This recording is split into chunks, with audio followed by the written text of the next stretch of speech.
Merci d'être venus si nombreux, c'est impressionnant. Ah, j'aime bien les salles combles, hein, surtout quand les salles sont grandes, c'est vraiment très impressionnant. Alors je remercie les gentils organisateurs, comme on dit, et puis mon cher Alain, que je suis maintenant depuis quelques années, qui comptent, ce sont les années qui comptent. Est-ce que le son est bon là? Oui. En 1921, qui se trouve être l'année de naissance de ma chère maman, 1921 vit la création aux États-Unis de la Ligue américaine pour le contrôle des naissances, qui allait devenir ce qu'on a appelé le planning familial. En français, on devrait dire la planification familiale. En anglais, ça s'appelait Planned Parenthood. À la manœuvre de cette création, une femme, Margaret Sanger, socialiste radicale, sage-femme de son métier, qui avait exercé dans les quartiers pauvres de New York. Et comme praticienne de l'accouchement dans les quartiers pauvres, elle estimait que, alors je cite, accrochez-vous, l'acte le plus charitable qu'une famille nombreuse puisse faire pour l'un de ses enfants en bas âge, c'est de le tuer. Pas mal. Et elle a écrit, 2 ans après, les services de maternité pour les femmes des taudis sont nuisibles à la société et à la race. La charité ne fera que prolonger la misère des inaptes. Et en 1934, elle écrira donc que son programme consiste à dire « Aucune femme et aucun homme n'aura le droit de devenir parent sans un permis de parenté. » Voilà quel est, dans sa genèse, le programme du planning familial. Margaret Sanger était ce qu'on appelle une eugéniste. Elle prônait la limitation de la reproduction chez les pauvres, qui devraient obtenir le droit de se reproduire. D'emblée, le planning familial annonça donc sa vocation diabolique. C'est un organisme qui prétendait promouvoir la famille alors qu'il promouvait l'avortement, quand ce n'est pas l'infanticide. Et mentir à ce point, c'est l'œuvre du diable. En 1956, en France, c'est le franc-maçon Pierre Simon qui fonda la branche française appelée Maternité heureuse, qui deviendra le planning familial. Franc-maçonnerie et Ligue des droits de l'homme, c'est presque un pléonasme, promurent l'avortement, puis la diffusion à grande échelle de la contraception. La maternité heureuse, c'était quand il n'y avait pas d'enfant. C'est QFD. En 1960, Maternité heureuse est devenue le mouvement français pour le planning familial, le MFPF, qui a rejoint l'International Planned Parenthood, la Fédération internationale, ou IPPF. 1968 en France, une vague libertaire secoue le pays et réclame la libération sexuelle. Un savant américain, Alfred Kinsey, a révolutionné notre appréhension du monde en publiant le premier rapport véritablement scientifique sur la sexualité humaine. Il fallait tout revoir. Ce que dit Kinsey, c'est la vraie vie sexuelle des Américains, n'est pas ce que disent les Américains. Par contre, c'est ce que va dire son rapport. L'avortement, c'est banal. Ça se fait à grande échelle. La fidélité, un leurre, un mensonge. L'homosexualité, elle touche au moins un homme sur 10 de façon permanente. Et on ne dit pas tous ceux qui ont essayé. La masturbation n'a jamais fait de mal à personne. Ah aussi. Et surtout, c'est le plus grave, c'est ce qui va avoir le plus de conséquences. Les enfants sont sexuels dès leur naissance. Mais 68, il n'y avait pas besoin de citer Kinsey, ce sont ses conclusions qui ont déferlé sur la France et qui m'ont atteint dans mon lycée, où certains pions, vous savez, les pions, c'était des étudiants surveillants payés par le système pendant leurs études pour surveiller les salles de permanence, les cours de récré. Et les pions, je les revois venir faire diffuser la bonne parole sexualiste dans la cour de mon lycée. Je les entends. Vous ne vous rendez pas compte de l'oppression sexuelle que vous subissez, vous avez tous des besoins et vous êtes interdit de les satisfaire. Révolution sexuelle, révolution sexuelle, révolution sexuelle. Qu'est-ce que j'ai appris par l'intermédiaire de ce mouvement? J'avais 17 ans en 68, 18 ans dans la foulée, j'ai autant de dire que j'ai tout pris dans la foulée. Il n'y a rien qui m'a échappé de ce mouvement. La répression sexuelle nous détruit. C'est-à-dire que la pulsion sexuelle est une belle pulsion de vie, et la répression sexuelle, c'est la destruction de la personne. Donc il faut se libérer. Le sexe, c'est beau, même sans contrat de mariage. Ne confondons pas tout. Le sexe, c'est le sexe, le mariage, c'est autre chose. On a bien le droit si on fait mal à personne. Je fais du mal à qui? Je couche avec qui je veux, je fais du mal à qui? À nos gamins. La morale sexuelle, c'est une morale bourgeoise, réactionnaire, anti-jeune. En plus, à cette époque-là, la pilule était disponible. On n'avait donc plus à craindre de grossesse non désirée. Allons-y gaiement. Et surtout, l'argument, faites l'amour, pas la guerre. C'était l'époque de la guerre du Vietnam. Donc chaque fois qu'on faisait l'amour, on sauvait un petit Vietnamien. Chaque fois qu'on faisait l'amour, on faisait la Vietnam. La révolution sexuelle s'est répandue par le rapport Kinsey et elle est passée pour toute une génération, la mienne, comme une merveille qui luttait contre la guerre et contre la mort. C'est comme ça qu'on nous l'a présenté. Et c'est comme ça que nous l'avons vécu. On retrouve toute cette idéologie dans la comédie musicale Hair. Est-ce que vous avez vu Hair? Et alors mon amie Claire Sévrac, quand elle était jeunette, quand elle avait 20 ans, elle a joué dans Hair. Et elle confirme tout ça. Elle confirme tout ça. Alors elle m'a également raconté que quand il demandait une augmentation de salaire, on lui disait, attendez, présentez, c'est pour la cause, pardon, c'est pour la cause. En 1968, j'ai eu 18 ans. J'étais une bonne chrétienne, catholique et pratiquante. Je militais depuis 2 ans à la jeunesse étudiante chrétienne. Alors j'ai été un peu désorientée, même beaucoup, par une nouvelle messe en français qui se faisait avec guitare électrique, avec l'autel retourné. Et alors une guitare électrique, je crois que c'est ce qui m'a franchement le plus choqué. Et c'est l'époque où j'ai pas envie de le raconter ici, mais j'ai vécu un drame familial violent et destructeur. Je suis entrée en conflit avec mon père, à un moment donné, c'était lui pour moi. Et j'ai basculé. J'étais au bord de la folie, j'ai perdu tous mes repères, j'ai basculé. Je suis devenue autre que ce que j'étais. J'ai adopté presque d'un seul coup tous les nouveaux codes ramassés au quartier latin de M. Lafont. Je peux presque dire qu'il y a eu un jour avant et un jour après. La gauche c'est bien, la droite c'est mal. Le sexe c'est bien, le mariage c'est idiot. La contestation de tout, c'est bien. La soumission à l'autorité, c'est l'esclavage. Dieu, oui, Dieu, on ne rejette pas Dieu comme ça, mais sans l'Église. Organisation dépassée au lieu criminel souvent. L'Église criminelle, c'est là que j'ai commencé à répéter ça, ressasser ça comme ici. Je suis la mesure de toute chose. Je suis la mesure de toute chose. C'est-à-dire, c'est la réalité, c'est ce que je ressens.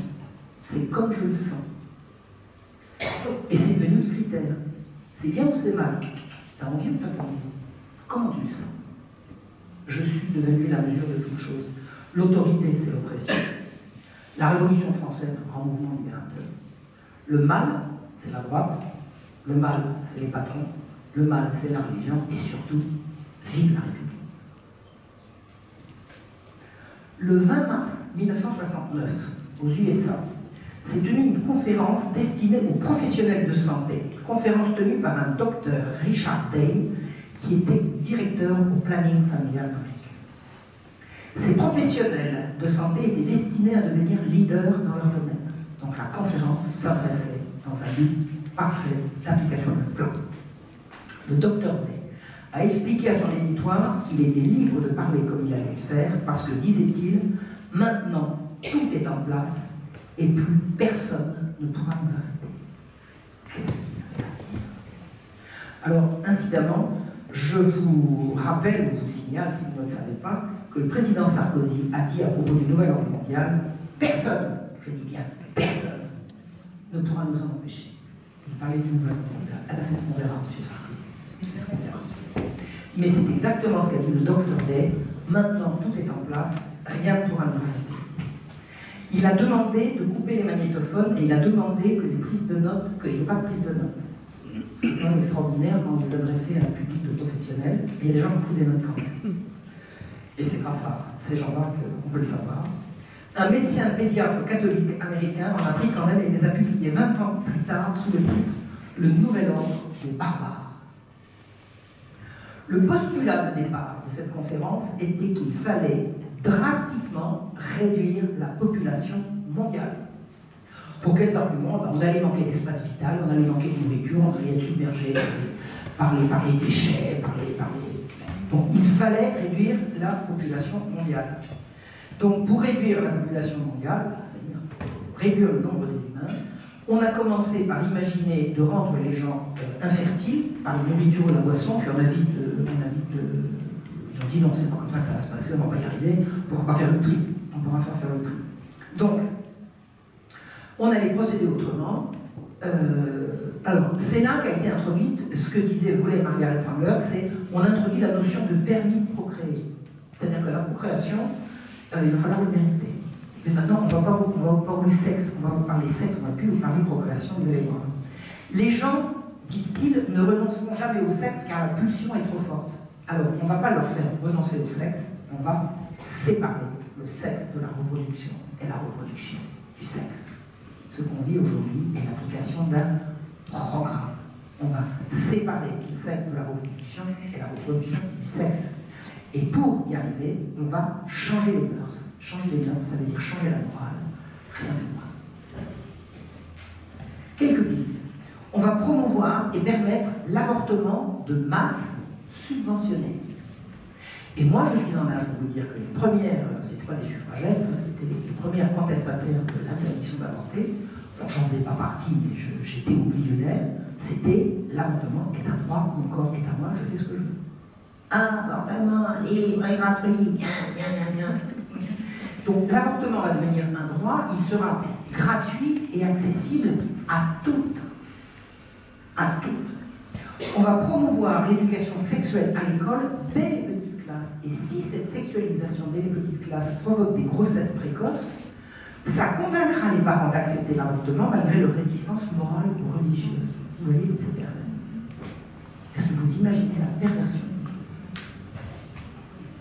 Petit à petit, on vaincra les résistances à l'avortement quand les parents affolés verront leur gamine arriver avec le ballon. L'homosexualité devrait être encouragée. Qu'est-ce que vous avez plus sûr comme pratique non fertile que les pratiques homosexuelles? Pas mieux. Donc les gens, non seulement n'auront plus à cacher leur homosexualité, mais on va la promouvoir. Ça vous rappelle rien? Vous n'avez pas l'impression, regardez autour de vous, on est en plein dedans. Tout le monde aura la permission de se livrer aux activités sexuelles comme ils l'entendent. Tout sera permis, sans restriction. On va faire du sexe une activité absolument omniprésente, tournée sur le plaisir et la jouissance immédiate, sans aucune connexion avec la reproduction. On va changer les modes féminines. C'était dans le programme. Les modes vestimentaires seront plus stimulants et provocants. Je me souviens très bien, c'est l'arrivée de la mini-jupe. Moi, j'avais des gens d'interminable, je ne sais pas vous dire que ma mère, quand on avait avec une mini-jupe, j'ai pris une paire de claques, je l'ai pris là, et qu'elle a eu le dos tourné, j'ai continué parce qu'on le faisait toutes. On le faisait toutes. On montrait nos jambes, brusquement, on montrait nos jambes partout. Partout. C'était dans le programme. Il faut que les femmes soient pratiquement sexuellement disponibles tout le temps. En tout cas, si c'est disponible, en tout cas, provoquant. Et le docteur D a dit, si une femme a un corps attrayant, pourquoi nous montrerait-elle pas? Ben oui, au fait. Ben oui, après tout. C'est-à-dire qu'en fait, rendre les femmes objets sexuels permanents, c'était également un pouvoir. C'est pas une dérive, c'est dans le plan. Autre phase de la même pièce, on va éliminer la féminité. Et il a été au programme de pousser les filles de plus en plus à faire de l'athlétisme, qui n'était pas forcément ce qui les attirait le plus. Donc, plus elles feront de l'athlétisme, moins elles penseront à pouponner. Donc c'était dans le programme. Elles ne doivent plus penser au bébé. Elles pensent, et on va les mettre en compétition avec les garçons. Et une fille en grandissant ne doit pas penser à devenir une belle athlète plutôt qu'une bonne mère. Mais c'est pas ça l'égalité entre les filles et les garçons qu'on nous vend. Beaucoup de femmes travailleront hors de leur maison. Beaucoup d'hommes dans leur travail devront changer de vie et voyager. En fait, il sera de plus en plus difficile pour les familles de rester ensemble. On appelle ça la mobilité. Je pense que c'est une valeur, la mobilité. Soyez mobile. Vous n'avez pas de travail ici, là, déménager. On sépare les familles. C'est un plan. C'est un plan. Et on a sorti les femmes du foyer sous thèse de libérer, en fait, pour leur arracher les enfants, c'est clair. Donc, les mariages seront moins stables, et plus les mariages seront instables, moins les gens auront envie d'avoir des enfants. Et c'est comme ça qu'on va réduire petit à petit la population. Du passé, faisons table rase, vous connaissez la chanson. Toutes les vieilles religions devront disparaître. D'abord le catholicisme romain, et les autres ensuite. Mais l'attaque contre le catholicisme romain est en tête du programme. Les textes classiques de la littérature seront changés. Vous imaginez ça? On va réécrire les classiques. Et l'argument à quelqu'un qui dit, enfin, on ne peut quand même pas faire ça, il dit, mais le lecteur moyen qui va lire une version révisée d'un texte classique pourra jamais supposer qu'il y en a eu une autre avant. Je peux vous signaler que moi, comme historienne, je peux faire la comparaison avec les textes parus en 1766 et leur version actuelle. C'est revu et corrigé. Ni vu ni connu, sauf pour les chercheurs. C'est pour ça qu'il me faut.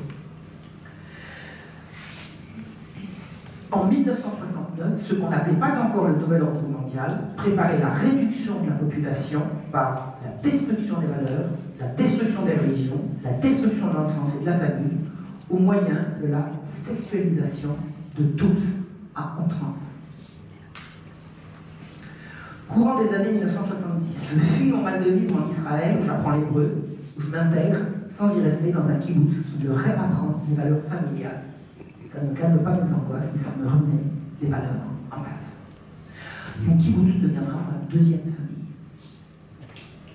Faisons un bond, parce que mes années à la suite de ça sont des années de mon engagement en direction de, on peut dire, la peuplier normale, disons ma compréhension de ce qui se passait en Israël, ensuite ma compréhension de ce qui se passait côté palestinien. Ça a été mon investissement dans ce combat pour la vérité.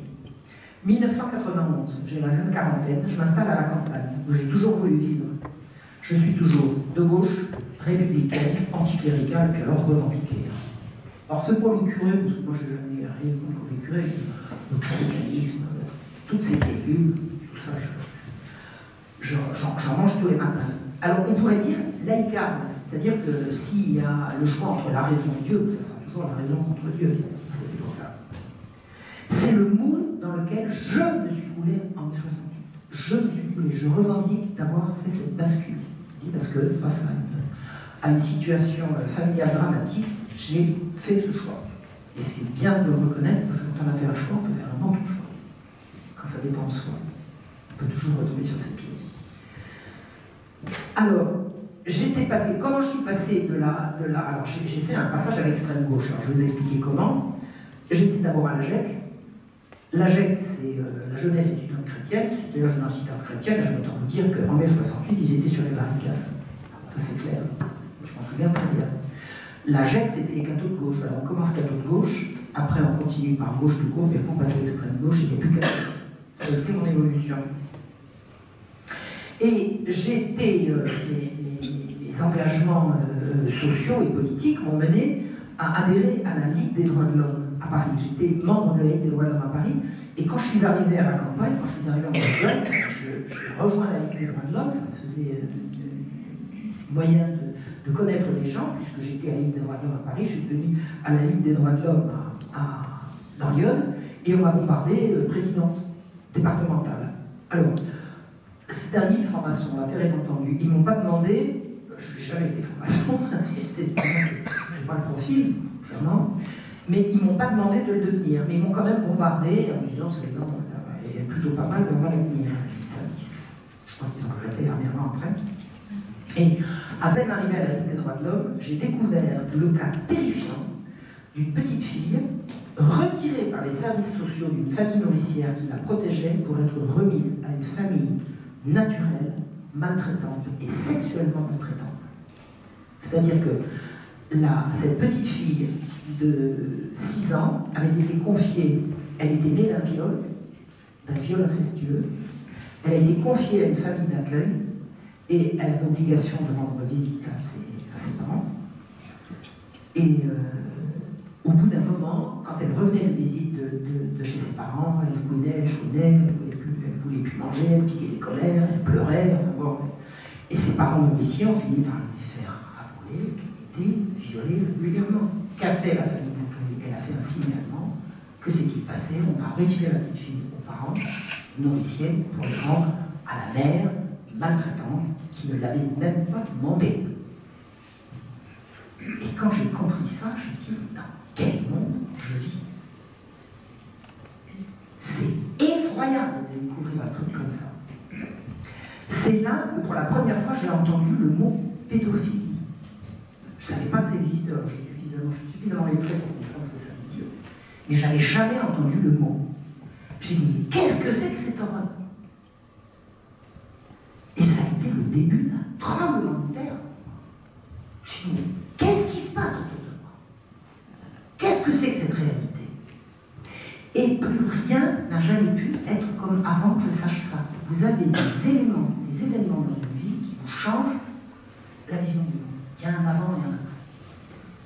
Alors, il y a eu un avant et un après, mai 68. Et là, c'est le deuxième bouleversement de mon existence. Qu'est-ce qui se passe? J'ai essayé d'en parler à la Ligue des droits de l'homme, et alors là, c'est extraordinaire, parce que je suis allé à un congrès, les gens ont tous été crachotés, regardés ailleurs. J'ai compris, alors je n'ai pas compris le même jour, mais j'ai compris assez rapidement, qu'ils étaient très mal à l'aise parce qu'ils savaient exactement de quoi je parlais. Et ils ne voulaient surtout pas en parler. Et un jour, à l'Assemblée générale, pendant un congrès, j'ai dit, mais est-ce qu'on pourrait avoir, quand on pose des questions, on envoie des questions depuis la province, on les envoie à Paris, est-ce qu'on pourrait quand même avoir des réponses? Et la personne qui était à l'estrade, il dit, oui, je suis au courant qu'il y a des affaires de pédophilie dans Lyon et je ne l'avais jamais dit. Moi, je n'avais pas dit qu'il y a des affaires de pédophilie dans Lyon, j'ai dit il y a des affaires d'enfants enlevés, mais je n'avais pas prononcé les mots. Et la personne à l'estrade a prononcé les mots, c'est-à-dire qu'en fait, ils étaient au courant depuis le début, mais ils n'ont jamais rien fait. Ils n'ont jamais rien fait. Et c'est là que j'ai compris, j'ai dit, qu'est-ce que c'est? Alors, quand j'ai quitté la Ligue des droits de l'homme, je leur ai demandé d'avoir la gentillesse de rayer mon nom de leur liste. Je ne veux plus que mon nom soit associé à ces gens-là d'aucune manière. D'aucune manière. Qu'est-ce qu'il y a là-dessous? Qu'est-ce que c'est que cette histoire? J'ai commencé à essayer d'en parler autour de moi. Les gens n'avaient pas l'air de comprendre. En tout cas, personne ne voulait écouter. Et quand j'ai commencé à raconter ce qui se passait, les gens disaient, oh, fini là, qu'est-ce que tu racontes? T'es folle, t'es dingue. Mais j'ai rencontré des gens qui s'étaient occupés de la mère de cette petite fille et qui m'ont raconté des trucs absolument terribles. Et c'est là que j'ai entendu le mot pédophile pour la première fois. J'ai dit, mais c'est quoi ce truc-là? Alors j'ai dit, bah, je vais chercher, je vais lire. J'ai commencé à courir les bibliothèques. Et là, il y a des gens bien intentionnés qui disent, attention, attention. C'est très, très dangereux ce que vous faites là. Ne partez pas billets en tête là-dessus. Vous avez affaire à des gens très puissants et très méchants. Mais je dis, mais c'est quoi cette affaire? C'est quoi ces gens? C'est quoi cette réalité? C'était vertigineux. Ça faisait peur. J'ai commencé à vivre dans la peur, j'ai commencé à vivre dans le cauchemar. Je ne savais pas où j'avais mis les pieds. Je savais que c'était horrible et que ça touchait au fond. Brusquement, 1996, nouveau tremblement de terre. Et là, vous allez comprendre de quoi je parle. L'affaire Dutroux. Qu'est-ce qui se passe? Entre mai et août, disparition de 2 petites filles, puis arrestation d'un certain Marc Dutroux et de sa femme Michel Martin, chez qui on retrouve les 2 petits environ vivantes. 2 jours plus tard, le cadavre de 2 autres petites mortes de faim dans une cache. Et là, le nom pédophile fait la lune des journées. Ça fait 2 ans que je m'escrime à parler de ça, et on me dit t'es folle, et là maintenant ça fait la lune. J'ai dit, qu'est-ce qui se passe? La population indignée se soulève, manifestation de marche blanche, un chapeau de j'en pleurais, je regardais ça. Oh, quelle peur extraordinaire. J'attendais que ça vienne chez nous, c'est pas encore demain, ça se rapproche. Et les gens demandent des comptes, on va appeler ça la marche blanche. Le même mois d'août 1996 à Stockholm, le public stupéfait entend les témoignages d'enfants qui racontent des sévices dont ils sont victimes dans des réseaux. C'est-à-dire que la même année sort l'affaire Dutroux et le congrès de Stockholm.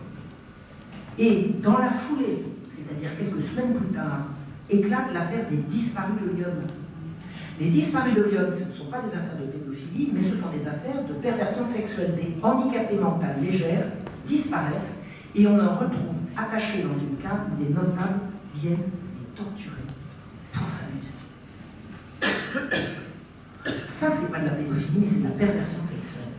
Et là, je regarde une réalité en face. Il y a des gens qui s'excitent de la souffrance qu'ils provoquent.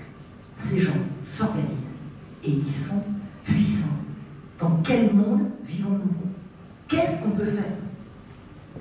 Un gendarme, Christian Jambert, s'affaire tout seul depuis des années à remonter la trace des disparus et d'un prédateur qui semblait très bien protégé. Et je rencontre cette année-là le gendarme Jambert, Christian Jambert. Un an plus tard, en 1997, une gigantesque opération de police française, l'opération Ado 71, met en cause des centaines de consommateurs de cassettes, on dira pédopornographiques. 814 perquisitions, 686 interpellations, une centaine de mises en examen, une soixantaine de renvois devant un tribunal et 5 suicides. Et alors là, le scandale, c'est le suicide. Comment? Mais il ne faisait que regarder les cassettes. Et alors? On a le droit de les jeter en porte jusqu'au suicide. Maître Henri Leclerc, président de la Ligue des droits de l'homme, à laquelle je n'étais déjà plus membre à ce moment-là, s'insurge contre ces rafles à grand spectacle. Des rafles à grand spectacle. Et il est relayé par la garde des Sceaux, Elisabeth Guigou. Quand même, ces rafles à grand spectacle. Si vous voulez faire clandestinement, pourquoi pas. Réponse du procureur en charge de l'affaire. On n'a pas arrêté des gens qui possédaient chez eux des cassettes de Blanche-Neige et les 7 nains. Certaines cassettes incriminées comportent des scènes de torture et de viol parfois insoutenables. On a des gens qui achètent des cassettes où on voit des enfants se faire torturer à mort. Il faut dire que c'est pas grave. Et que de les dénoncer, c'est une honte de les pousser au suicide. En fait, le résultat de l'opération Ado 71, ça a été de dire, c'est très exagéré, circuler, il n'y a rien à voir. Résultat des courses, il y a eu une condamnation à 3 ans de prison ferme pour celui qui avait fait les cassettes, une cinquantaine de peines allant de 2 à 6 mois de prison avec sursis, et c'est tout. Pchit. Ça fait pchit. Mais les gendarmes, ils n'étaient pas contents. Laissez-moi vous dire. Est-ce que vous croyez qu'on va pouvoir s'en contenter? D'autant que dans la foulée, le gendarme Jambert, qui venait triomphalement, je l'avais croisé dans le monde d'Auxerre, il m'a dit « Marion, venez, il faut que je vous annonce la nouvelle. Ça y est, mon affaire va sortir. » Et une semaine après, on retrouve suicidé 2 balles.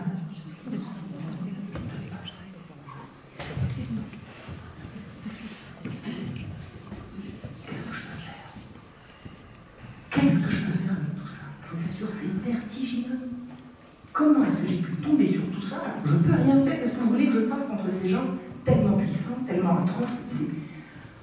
Alors je continue de me renseigner et je découvre qu'il existe une esthétique de l'atroce, un goût particulier qu'ont certains de se complaire, de s'exciter et de jouir de la souffrance d'autrui. Et ces gens-là, on les a retrouvés dans l'histoire, c'est ce qu'on appelait les libertins. Les libertins, à l'époque de Louis XIII, étaient des gens qui disaient qu'un grand crime, c'est non que c'est fait, non que c'est drôle, c'est justifiable. Qu'est-ce que c'est la citation? C'est un grand crime. Enfin, je ne sais plus, je ne connais pas la citation. Enfin, il existe une esthétique de l'atroce qui se propage dans certains milieux et des gens qui se reconnaissent entre eux pour partager ce goût de la perversion du sadisme. Et la perversion et le sadisme ne sont pas seulement des maladies, mais des réseaux de gens qui se retrouvent pour les mettre en pratique. Parce qu'il n'y a pas que des gens qui s'excitent des récits, il y a ceux qui aiment passer à l'acte. Et là, on entre dans un monde de crime à une échelle vertigineuse. Vertigineuse. Parce que ces gens-là ont besoin de victimes et d'impunité. Comment font-ils? Comment font-ils? J'ai mis le doigt sur quelque chose d'épouvantable et je ne peux rien faire. Et je ne peux pas rien faire. Ni je ne peux faire quelque chose, ni je ne peux ne rien faire. Il faut que je trouve une solution. Parce que je dors. Perdu ça. Je ne pouvais plus fermer les yeux. Quand je fermais les yeux là, le soir, j'étais assailli d'images atroces. J'ai voulu retrouver le sommeil. Alors je vais prendre des somnifères, mettre mon mouchoir dessus en faisant comme si je n'avais pas vu, c'est juste pas possible. C'est pas possible, c'est pas moi. C'est pas moi, c'est pas possible. Donc je ne peux rien faire et je ne peux pas ne rien faire.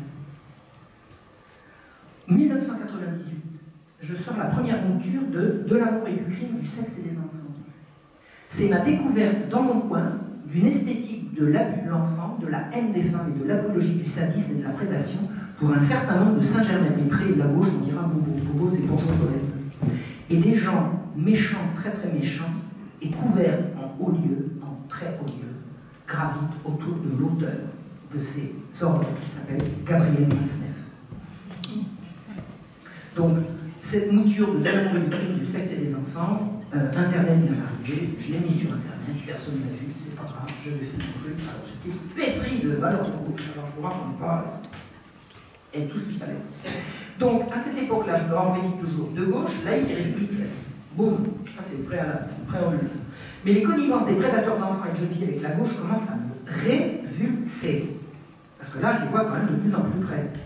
Mon texte qui est mis sur la toile, qui émerge seulement, ne touche absolument personne, sauf l'intéressé. Quelqu'un me dit, tiens, vous appelez Marion Sigaud, vous savez, un certain Gabriel Matzneff, il vous a lu, alors il a accusé du coup.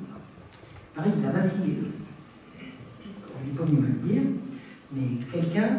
Ah, parce que dans mon texte, je ne l'ai pas nommé. J'ai écrit de l'amour et du crime du sexe et des enfants sans citer Gabriel Matzneff. Et ceux qui l'ont lu l'ont tout de suite reconnu, lui s'est reconnu. Et il s'est rien passé, sauf qu'un jour quelqu'un m'a dit, moi je suis une ancienne victime de Gabriel Matzneff. Voilà. Ce texte n'est pas tombé complètement dans l'anonymat et dans l'oubli. Donc à partir de là, je continue de chercher, je suis mes intuitions, je lis des dizaines de livres, je cours les bibliothèques, les archives des journaux, je passe. Alors, j'avais la possibilité, en vivant à la campagne avec un patrimoine légué de mes parents, qui me permettait de vivre, pas sur un grand pied, mais sans être obligé de travailler. En plus, je vivais en ménage avec quelqu'un, je partageais les frais, il me donnait sa sécu, enfin, j'étais à l'abri, j'avais la liberté de créer, la liberté de chercher. C'est important. Quand on est obligé de courir après un salaire pour payer ses factures, on n'a pas le temps de faire ce que j'ai fait. Donc, ma situation me permettait de le faire. Et alors, j'ai découvert au cours de toutes ces recherches un épisode dramatique qui a secoué Paris en 1750, quand des foules insurgées contre des enlèvements d'enfants s'en sont prises à la police. À Paris en 1750, la police s'est mise à enlever des enfants. Alors, j'ai également lu à cette époque-là l'histoire de Damien, qui est un domestique qui avait planté la lame d'un petit couteau dans le dos de Louis XV, et il a été écartelé en place de Grève en 1757, alors que le roi n'avait pratiquement rien, et que le roi avait dit « je vous pardonne, ne lui faites pas de mal ». Et il a été mis à mort dans des conditions d'atrocité qui dépassent l'entendement, c'est-à-dire ça a été un déchaînement de sadisme et d'atrocité. Il ne trouvait pas de bourreau il ne trouvait pas de bourreau pour procéder. Ils ont été obligés de payer des valets, ils ne trouvaient pas de fournisseurs de poids, de soufre et de tout ce qu'il fallait pour procéder, parce que personne ne voulait participer à cette horreur. Et les juges ont insisté, et Damien a mis plus de 2 heures en hurlant de douleur, pendant que les juges n'ont pas loupé une miette. Qu'est-ce qui a pu pousser ce garçon, il avait 42 ans, de s'en prendre au roi comme ça? Parce que personne ne pouvait ignorer, à cette époque, ce qu'on risquait en s'en prenant au roi. L'issue était inévitable. Qu'est-ce qui a pu pousser ce garçon à faire une chose pareille? Alors, je lis, j'essaie de comprendre, parce que j'ai toujours lu de l'histoire. J'ai toujours lu de l'histoire. Avant d'être historien, j'ai lu de l'histoire tout le temps. Et il y avait des gens qui disaient il était fanatique. C'est bien, quand on est fanatique de quelque chose. Il était fanatique pro-jésuitement, il était fanatique pro-janséniste. C'est l'un ou c'est l'autre. On peut être fanatique des deux à la fois. Et puis quand on est fanatique, on est forcément fanatique de quelque chose. Et si on est fanatique, on peut vous dire pourquoi, ça veut dire que c'est une fausse barre. On cache quelque chose. Et moi, mon petit doigt commençait à me dire, mais on avait quand même enlevé des enfants en 1750.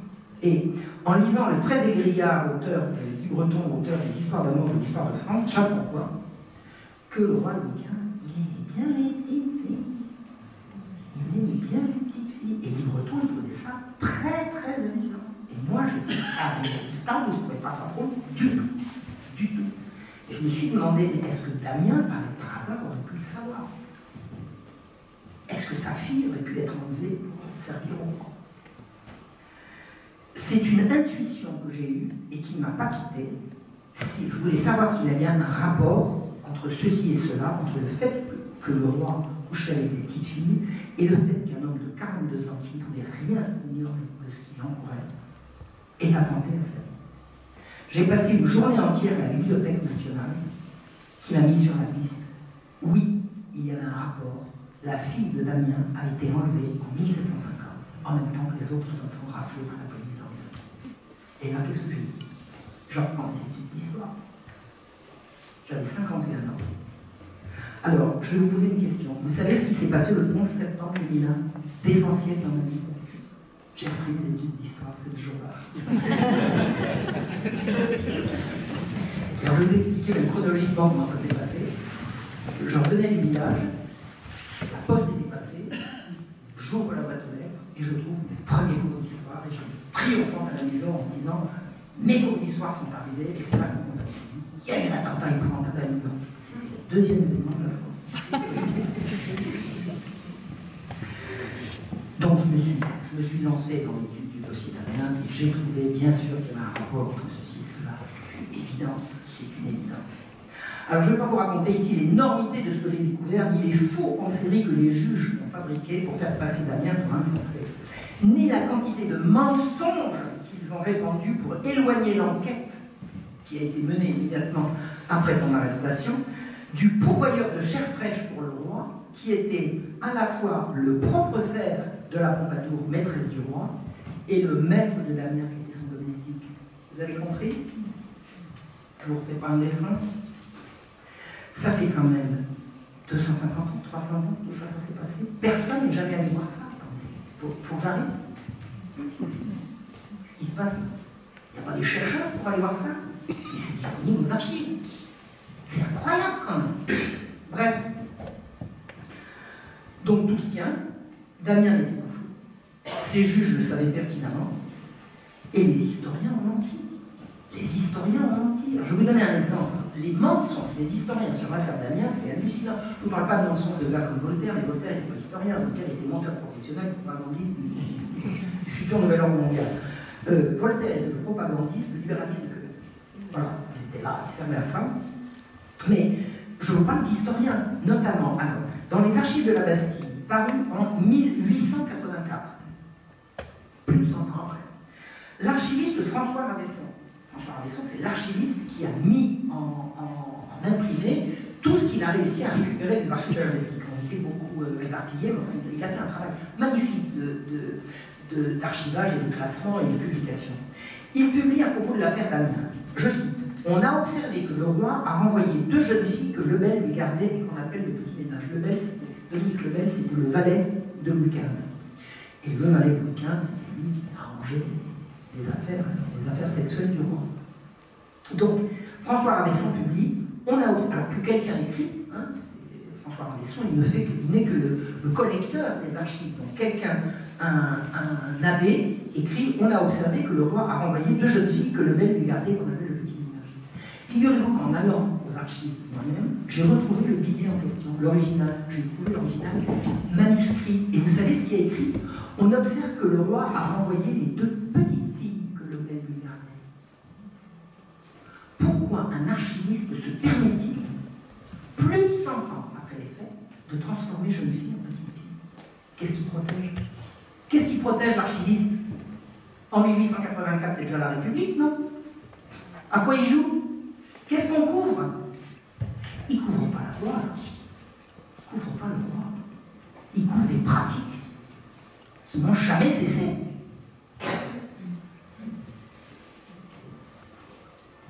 La référence au meurtre pédophile de Louis XV que son entourage fournissait en tambour a été gommée et les petites filles sont devenues des jeunes filles. Et alors je vais vous dire ici quelque chose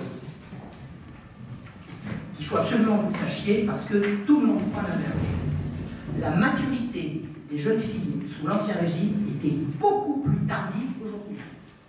Les filles avaient leurs règles à 15-16 ans. Et ça, on le sait. Il y a des recherches qui ont été faites, c'est incontestable.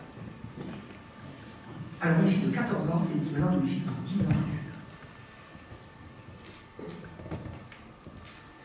Le plus gros de mes découvertes, en recherchant la fille de Damien dans les archives de l'hôpital général.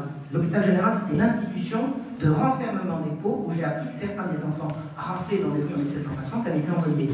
J'ai dit, si la fille de Damien a été mise à l'hôpital général, je vais aux archives, je prends les registres de l'hôpital général et entre telle date et telle date, je commence à chercher s'il y a la fille de Damien. Puisque tous les gens qui entrent à l'hôpital général, c'est nom, prénom, date, nom des parents, donneur d'ordre de l'entrée, etc. C'est un registre absolument extraordinaire, tenu exemplaire. Et je dis, je vais chercher la fille de Damien. Et à force de chercher, je dis, mais qu'est-ce que c'est tous ces trucs-là? En fait, je comprends, en cherchant autre chose que l'institution qui est tenue de main de fer par les juges, qui interdisent à quiconque de venir y voir, engloutissent des milliers et des milliers d'enfants qui entrent pour trouver assistance, même quand ils ont encore des parents, et qui ressortent pour l'inconnu. En essorant sur 10 ans, jour après jour, les registres de l'hôpital général, où des enfants entraient simplement parce que leurs parents étaient pauvres, et pas du tout parce qu'ils étaient orphelins. Ils étaient séparés de leurs parents, vous étiez pauvres, vous étiez obligés de vous laisser enfermer, et on vous retirait vos enfants. Donc, les mères, les hommes étaient à Bicêtre, les femmes étaient à la Salpêtrière, et les petites filles étaient également à la Salpêtrière, dans d'autres dortoirs que ceux de leur mère. On séparait les parents des enfants. Et ces enfants sortaient de l'hôpital par dizaines par mois, par centaines par an, par milliers par an. J'ai dressé la liste de plus de 2000 petits-enfants qui entraient à l'hôpital général pour y trouver secours et assistance en ressortaient pour l'inconnu. Et l'inconnu ne pouvait pas être une autre institution parce que l'hôpital général avait tout absorbé. C'est-à-dire que j'ai mis à jour l'existence d'un gigantesque trafic d'enfants pauvres dans une institution concentrationnaire située dans le quartier des petites maisons qu'on appelait autrefois des folies, là où le siècle du libertinage a pris son nom.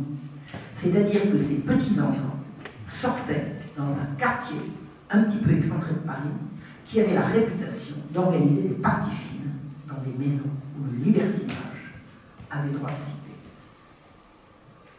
Vous voulez que je vous fasse un dessin? Vous avez une autre explication à la disparition de ces enfants? J'en ai pas trouvé. La nature pédocriminelle de l'hôpital général ne fait pas de doute. Et qui étaient les directeurs de l'hôpital général? C'étaient les ennemis les plus acharnés de l'autorité royale et de l'autorité ecclésiastique. Tout l'anticléricalisme des Lumières s'est fondé sur les mensonges et les manipulations de ces juges. Là, le voile s'est déchiré, j'ai commencé à comprendre ce que c'était que l'Ancien Régime. Et à la Révolution, on s'est arrangé pour que rien ne change. L'hôpital général est devenu l'assistance publique, qui est aujourd'hui l'ASE. Les mêmes, mon colonel. Personne n'a jamais dénoncé ce qui s'y passait. Si rien n'a été dénoncé, à quel titre cela aurait-il changé? À quel moment et dans quel but? Eh bien, plus rien ne sera jamais comme avant pour moi. C'est la troisième bascule de mon existence. L'hostilité du système à mes recherches est générale. J'écris un livre et je trouve un éditeur en claquant les doigts à chaque fois et personne n'est là pour me relayer une fois que le livre est fait. Ça se reproduit avec une régularité d'horloge. J'écris un livre, je trouve un éditeur, enthousiaste, paf, dès que le livre sort, on l'enterre. Aucune recension. Écoutez, j'ai eu des rendez-vous à la télévision annulés à la dernière minute. Des recensions. J'ai un livre, Lucéran, il est là maintenant, parce que Soral l'a republié, c'est le résultat de mon passage chez l'héritage d'enseignement. Tous ces livres ils sont finalement ressortis et on les trouve maintenant.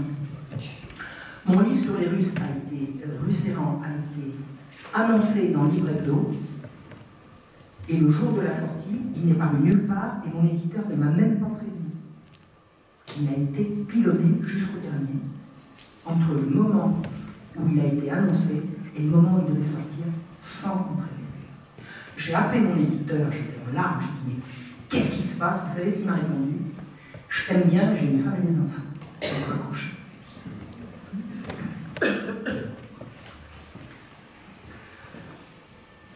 Donc, je croyais qu'il m'était interdit de parler d'Israël et des Palestiniens. C'est pas que ça. Il est interdit de parler de cours. Vous voyez, c'est pas très efficace.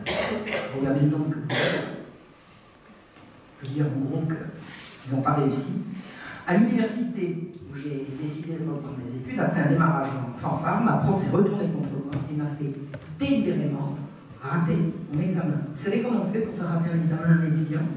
On ne lui explique pas, quand il a un mémoire à présenter, on ne lui explique pas comment il doit le présenter. À qui revient d'expliquer à un étudiant comment présenter son mémoire? À son directeur.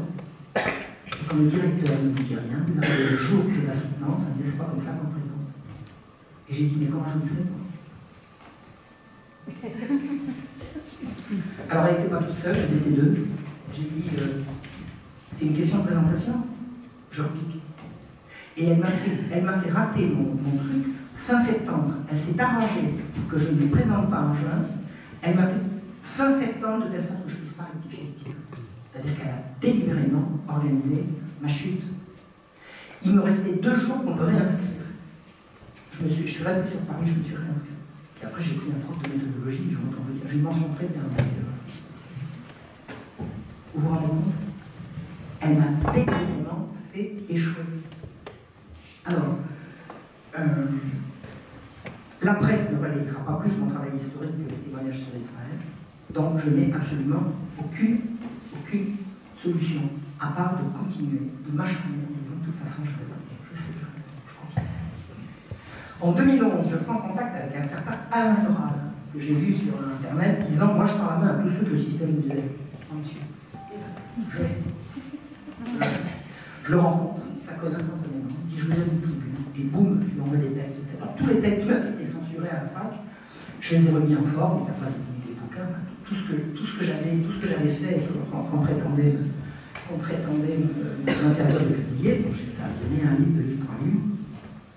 Et tout ce que j'ai découvert sur la posture des Lumières a enfin trouvé une tribune. Voilà, tout y est passé, l'encyclopédie, Voltaire, l'opposition à la royauté, l'autre face de la révolution, tout y est passé. Tout y est passé. À partir du moment où j'ai commencé à comprendre comment ça fonctionnait, moi je tire sur la ficelle et puis tout dégringole, tout est dégringolé. En plus j'avais accès, comme j'avais quand même un DEA, donc de la recherche, j'ai appris le métier, c'est un métier, c'est une discipline. L'histoire c'est pas une science, c'est une discipline. Quand vous avez appris la discipline, bah, vous l'appliquez et puis ça fonctionne. Ça fonctionne. C'est pas qu'un état d'esprit l'histoire, c'est également une technique, c'est une façon de faire, c'est une façon d'accéder aux sources, de les comparer, etc.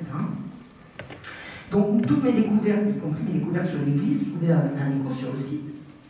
Donc, pardon.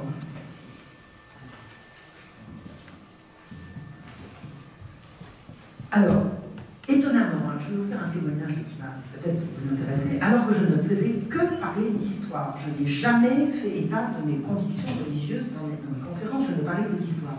Chaque fois que je parlais d'histoire, des gens venaient me voir à la fin de la conférence pour me dire qu'ils étaient en train de se faire ou de se faire confirmer ou de passer au communisme.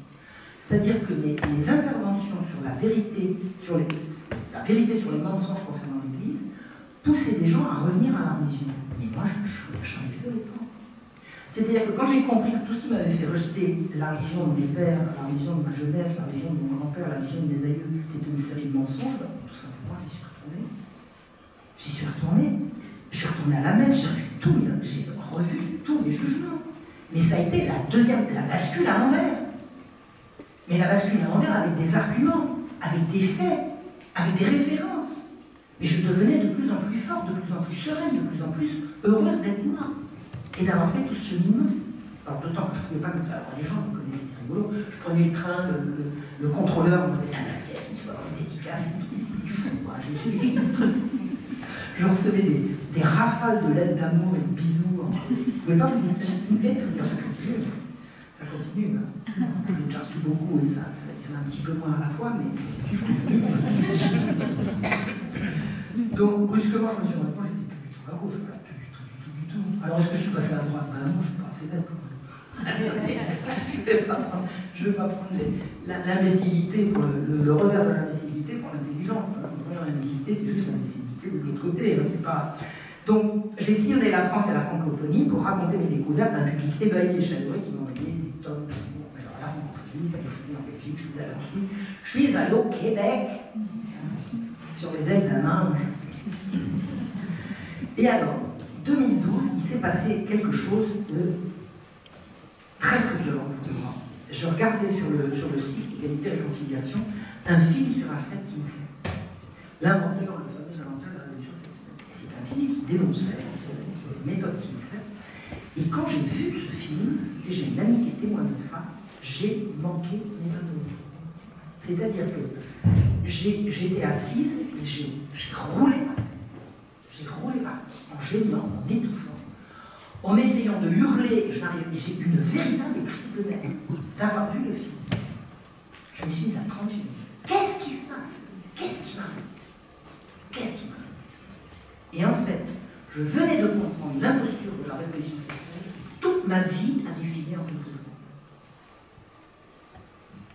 J'ai compris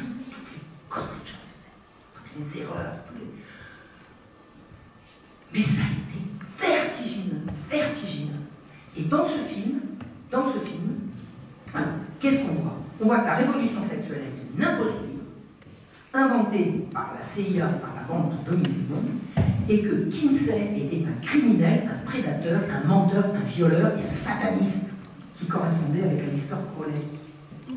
C'est-à-dire que le père de la révolution sexuelle était une horreur. Et en voyant ce film, j'ai vu toute ma vie défiler en disant j'ai été l'objet de ces gens-là. J'ai été la victime de ces gens-là.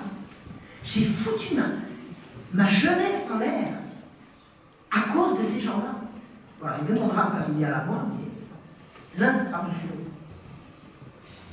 En fait, j'ai compris que j'avais basculé dans un système qui voulait ma mort. Et que tout ce que j'ai découvert sur le réseau d'Ancien Régime se perpétue aujourd'hui, mais à l'échelle mondiale. À l'heure actuelle, les pires, les pervers sont aux commandes du monde. Ils sont aux commandes. Et là, maintenant, il faut dénoncer l'imposture.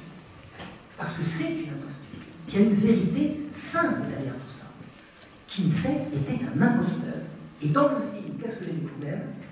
Une toute petite femme, petite, parce que vraiment de taille, elle était toute petite, Julie Treisman, et on la voit sur un plateau de télévision, prend 10 points comme ça.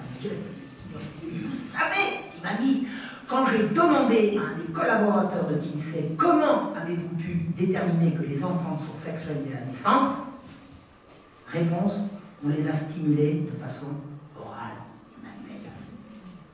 Le rapport Kinsey sur la sexualité des enfants s'est fait par le viol de centaines d'enfants dont les évanouissements, les convulsions et les hurlements de terreur ont été qualifiés de orgasme. Et toute la révolution sexuelle s'est faite sur cette horreur.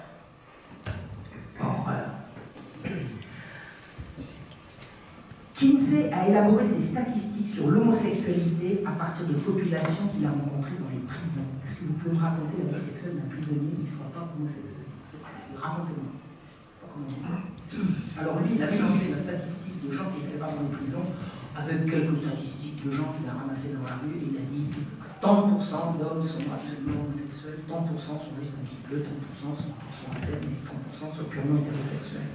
Donc lui-même est homosexuel, marié, une belle couverture, mais il était à la fois homosexuel, il était, excusez-moi, à la crudité de mes propos, masturbateur compulsif, et l'homme est mort. Il s'est tellement tiré sur les trucs que... Vous savez, quand il s'enroulait du corps, il montait avec une poulie, il montait sur une chaise et il sautait de la chaise. Alors au bout d'un moment, il a développé des saloperies qui voulaient plus cicatriser, puis on raconte qu'il est mort d'une pneumonie. Je vous assure qu'il n'avait pas un poumon là. Je ne suis pas médecin, mais je crois qu'il n'avait pas un poumon là.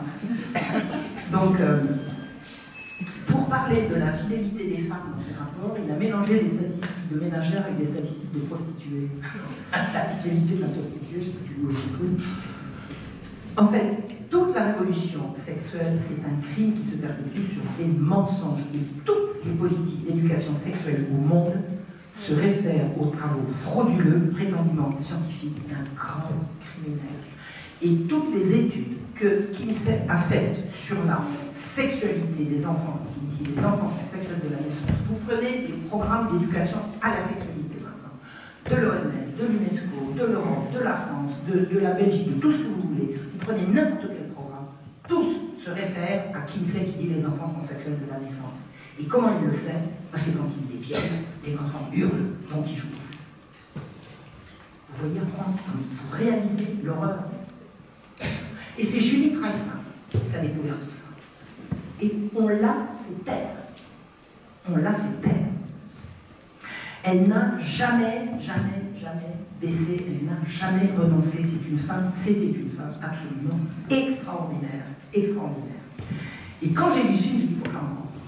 Moi, je vois le film, alors je me roule par terre, tous les hurlements, je me ressaisis. Alors j'étais avec une copine, une petite tante.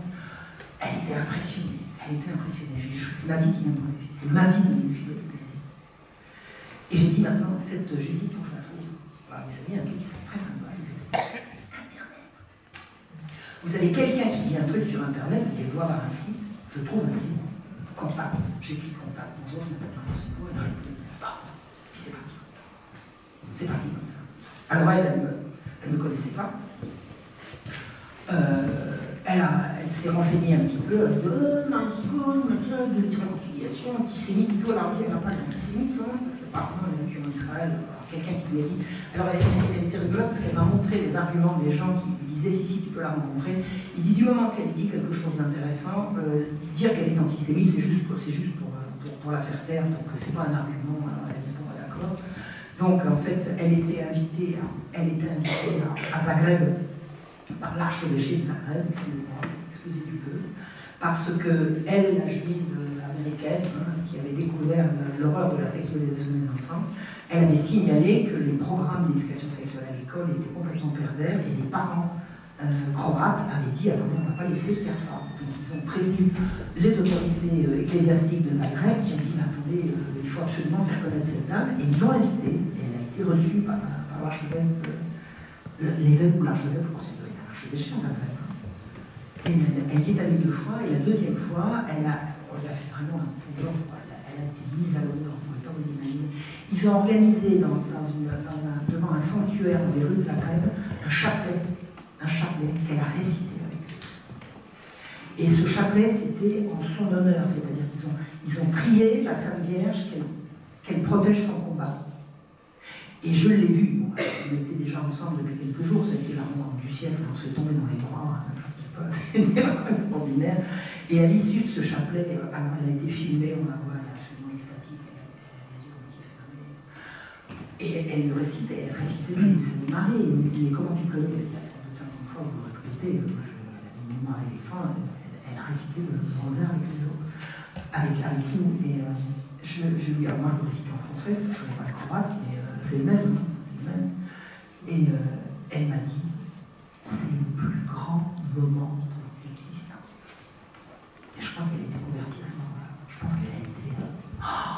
c'était extraordinaire. C'est le début d'une amitié. C'est le début d'une amitié. C'est une perle.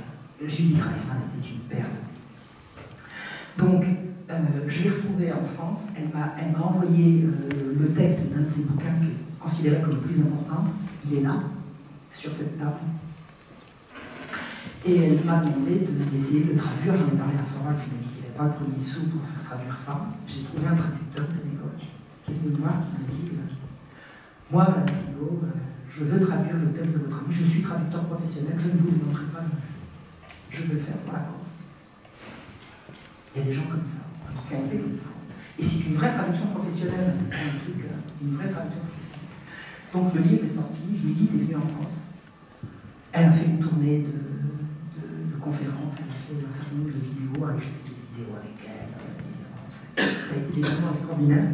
Et ensuite, alors elle a donné des conférences et des interviews dans le réseau d'égalité et de réconciliation. Une autre maison d'édition, les éditions de Saint-Rémy, a publié un autre livre d'elle, alors une traduction à laquelle j'ai pas participé, mais j'ai quand même préfacé également ce livre-là. J'ai préfacé le premier livre, j'ai préfacé le second. Et les éditions de Saint-Rémy ont publié La subversion sexuelle. Comment un savant fou a bouleversé le monde. Un deuxième. Il faut savoir que les livres de Judith sont à la fois essentiels et extrêmement éprouvants. Mais tout est sourcé, c'est du vrai travail de chercheur. Judith, elle est devenue docteur en communication. Elle a fait un doctorat, elle a repris ses études sur le tas. Nous les bonnes femmes, les femmes, on y arrive quand même. Et elle a fait véritablement un travail de recherche absolument étonnant et que plus personne, aucune autorité aux États-Unis ne voulait révéler son travail, elle était obligée de passer par l'édition et l'édition de la dissidence, c'est-à-dire les éditions qu'on passe, il faut pas dire vraiment sous le manteau, mais sans les grands réseaux de distribution. Et elle a quand même été traduite en croate, en polonais, j'imagine en russe, enfin voilà, c'est en tout cas en français, ça c'est certain. Donc, elle était lancée en France. Excusez-moi, mais il a fallu attendre 2017 pour que Judith Reisman soit disponible en français, alors qu'elle écrit depuis les années 80, on ne peut pas exagérer. Il n'y a pas d'éditeurs universitaires en France qui sont capables de s'intéresser à ce que raconte une américaine. C'est invraisemblable. C'est invraisemblable. Comment se fait-il? Et en Belgique non plus, il n'y a personne qui a rien entendu parler d'elle. Donc, on va rigoler. C'est moi le ignorant qui dit merde. Elle m'a expliqué, hein, c'est vraiment des choses qu'il faut savoir, c'est qu'elle a été ébahie de voir les trahison des intellectuels par rapport à la cause de la sexualisation à outrance. Parce que Judith ne défendait pas que les enfants. Son combat, ce n'était pas les enfants, c'était les victimes de la sexualisation à outrance. Et notamment les femmes, clairement, notamment les femmes. Elle dit la protection des femmes, c'est effondré. Maintenant, les femmes sont victimes de viol, mais enfin, qu'elles n'étaient pas d'accord. Ah, comment c'est bien fait.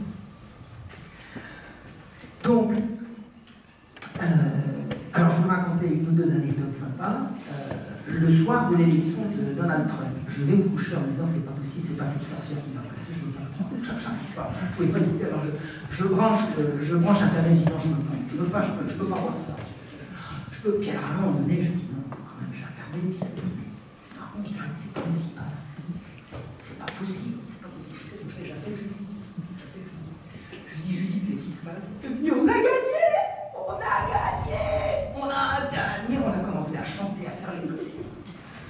Mais ça a été un tremblement de terre, vous ne pouvez pas vous imaginer. Alors on chantait à la sorcière, Alors, j'ai dit, écoute, on va se retrouver à Montréal, il y a une association de parents catholiques, est-ce que tu es d'accord? Ouais, je suis d'accord, on se retrouve à Montréal, donc c'est la troisième fois. Vous savez, quand vous avez passé 8 jours à Maghreb, ensuite 15 jours en France, notamment chez moi, puis ensuite 10 jours à Montréal, vous rentrez un peu dans l'intimité de quelqu'un. Vous voyez ce que je veux dire? D'autant que nos relations épistolaires, enfin, étaient non-stop, sans arrêt. Donc on est vraiment devenus amis, quoi. Amis. C'est une personne qui a vraiment compté dans ma vie. Et quand on était à Montréal, c'était le centenaire de Fatima.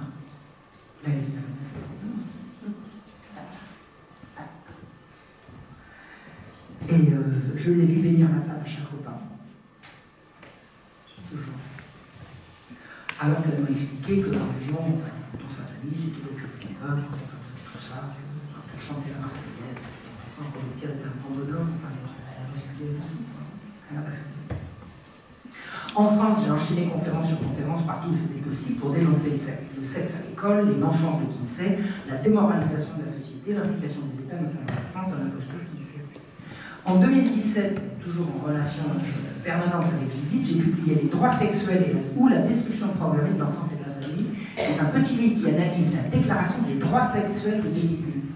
En 2008, les Nations Unies ont publié un texte du planning familial, qui s'appelle la Déclaration des droits sexuels, qui est une abomination. Les droits sexuels, c'est vous avez le droit. Vous avez envie, vous avez le droit.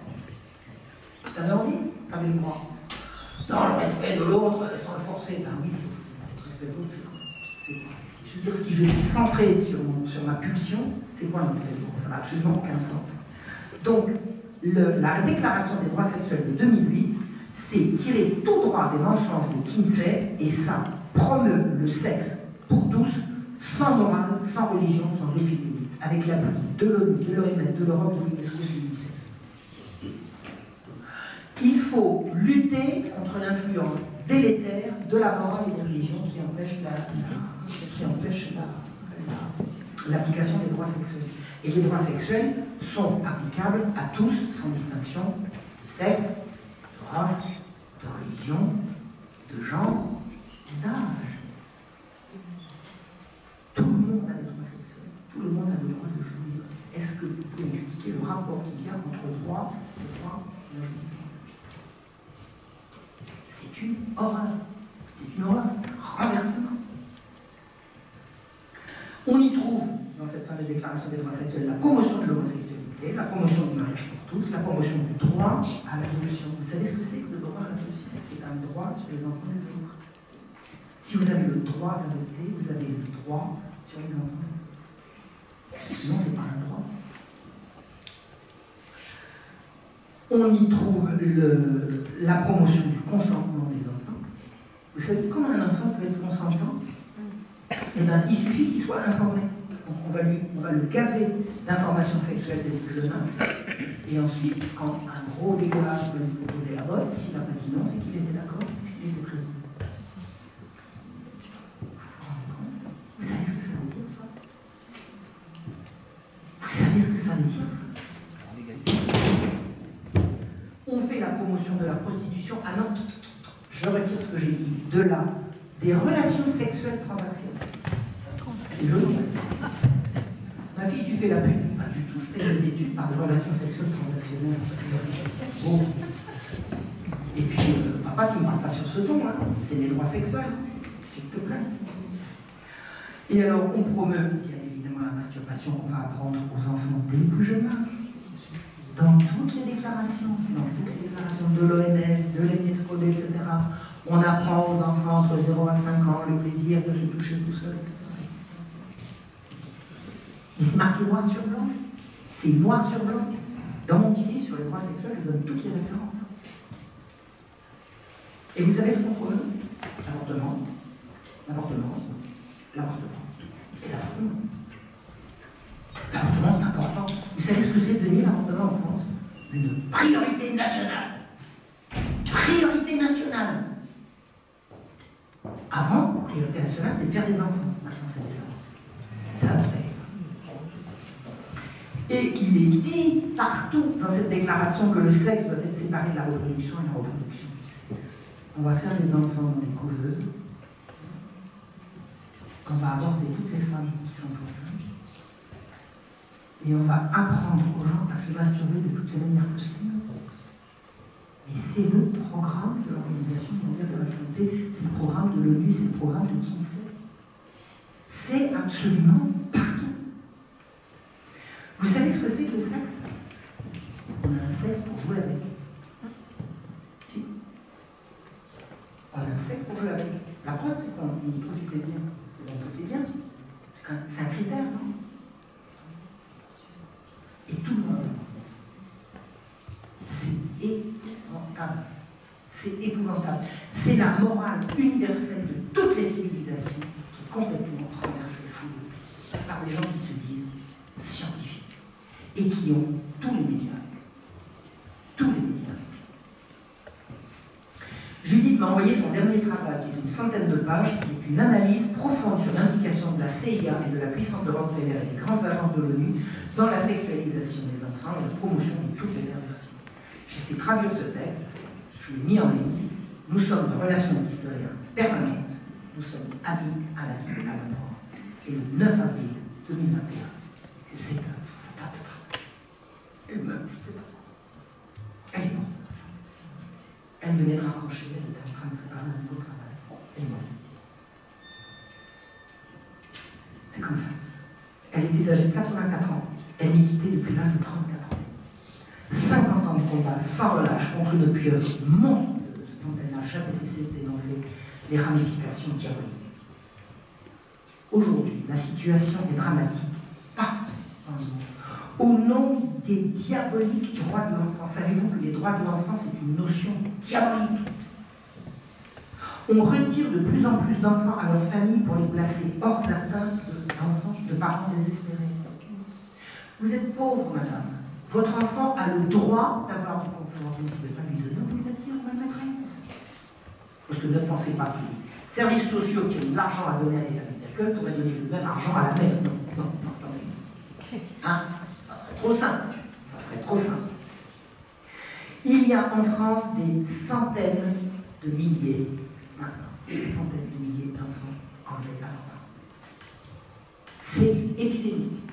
C'est une monstruosité. Et les parents en question commencent à s'organiser. La colère gronde. L'organisation est en train de se faire. Ça va péter. On a aboli l'autorité parentale. Vous avez des enfants maintenant qui intentent des procès à leurs parents, qui leur ont donné une claque, ou menacé de leur en donner, ou qui leur ont empêché de ceci ou de cela. Au nom des droits de l'enfant, vous avez des juges qui vous entendent.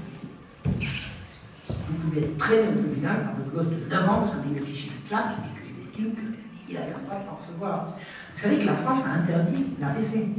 Comment voulez-vous interdire la PC sans mettre un flic dans chaque famille?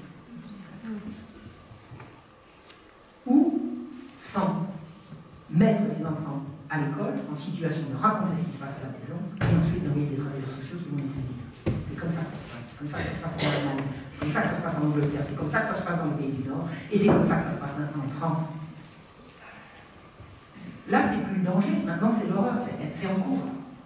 C'est en ce moment. C'est en ce moment. Les enfants appartiennent à l'État.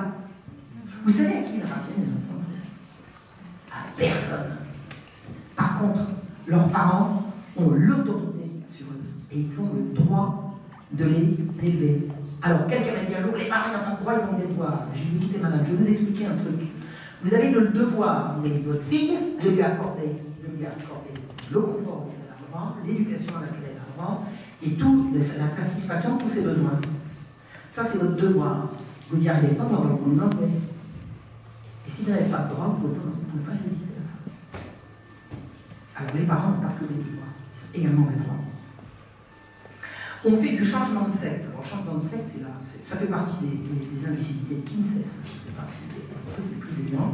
On veut faire croire aux gens, et c'est ce que je vous disais quand j'ai basculé, je suis devenue la mesure de toute chose, c'est-à-dire c'est ce que je ressens qui est important. Ben, je le ressens pas, je suis homme, je me sens homme si je suis femme, j'ai bien le droit.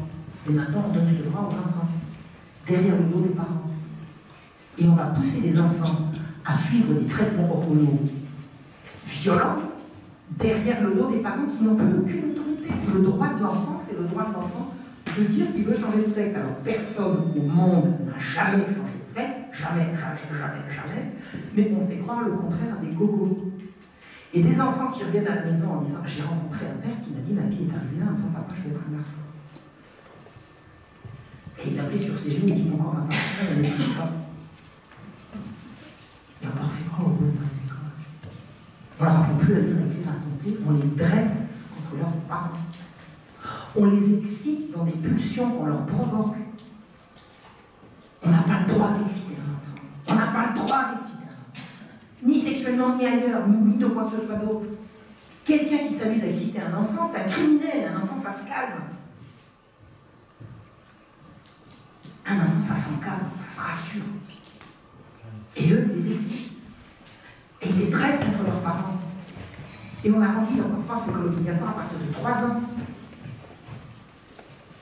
Ces gens-là sont des fous. Le ministre actuel de l'Éducation nationale en France a dit que l'éducation à la sexualité est une priorité. Alors ils le disent tous les ans. S'ils le répètent tous les ans, c'est parce que ça ne marche pas. Vous savez pourquoi ça ne marche pas? Parce qu'il y a quand même un peu de résistance qui se fait. Alors ils le répètent comme ici.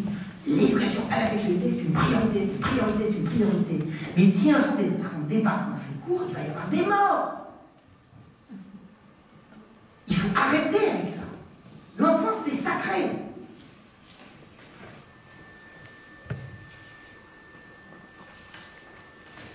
Ouf, excusez-moi.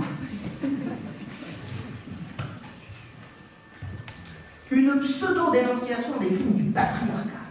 Le patriarcat, c'est la faute du patriarcat. Il dévirilise les hommes et transforme les femmes en viragos. Il n'est pas bon d'être un homme aujourd'hui. Rassurez-vous, messieurs. On assomme les tout-petits de sexe explicite sous toutes ses formes et on leur présente, excusez-moi, je m'en ferai que si vous voulez, je parle d'un sujet escarpé, on leur présente l'anus comme un organe sexuel. Je l'ai vu au Québec, en double page quadrichromie avec des dessins extrêmement explicites, organe sexuel masculin, organe sexuel féminin. L'anus, c'est un organe sexuel, c'est féminin. Et on parle de gosses en primaire. On promeut la notion de santé sexuelle. La santé sexuelle, c'est ce qui permet à l'Organisation mondiale de la santé de s'instruire.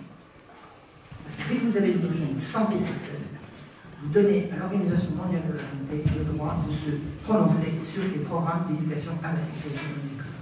Et vous savez le pouvoir insensé qu'a cette organisation.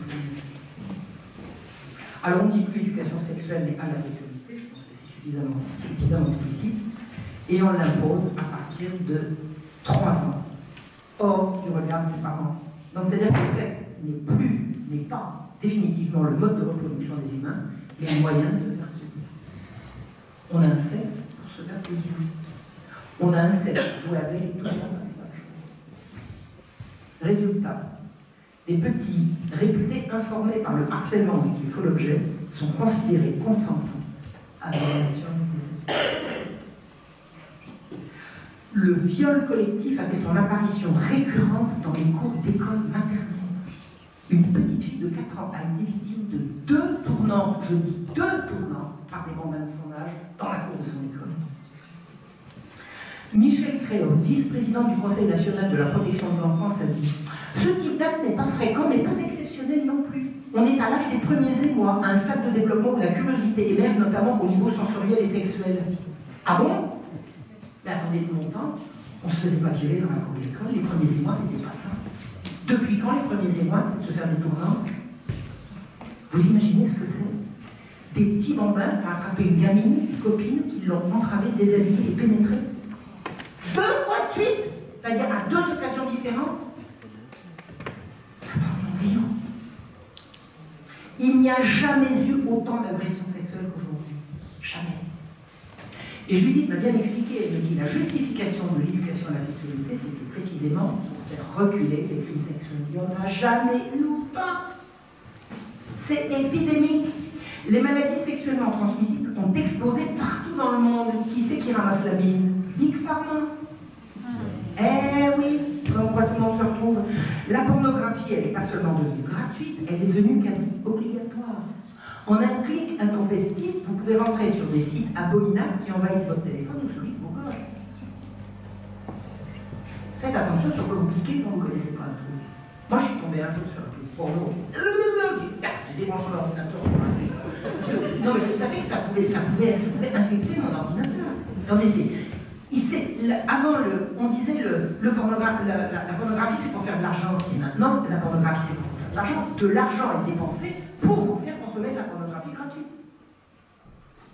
Vous voyez le changement? L'UNICEF, agence de défense des enfants, a déclaré acceptable une certaine pornographie en direction des enfants. Ben voilà. Il y a la mauvaise pornographie, il y a la bonne pornographie. Et moi, j'ai vu le témoignage de profs qui ont cru ce qu'avait dit l'UNICEF, qui ont voulu visionner des trucs avec leurs élèves, ils ont arrêté, ils ont poussé des hurlements, c'est épouvantable, c'est abominable, ils sont fous. Oui, ils sont fous. Et c'est eux qui nous dirigent. Au nom de la liberté de création, on exhibe des scènes pédocriminelles au grand public. Vous êtes au courant de ce qui s'est passé au Collège de Fior à Paris? C'est absolument atroce. Et alors notre cher président, alors il y a une femme, parce qu'il y a des gens pas mal, elle a balancé un saut de peinture rouge sur le truc, et notre président, comment il s'appelle? Emmanuel il a dit ce qu'on a dit, c'est atteinte à la liberté d'expression. La liberté d'expression en France, j'aime bien.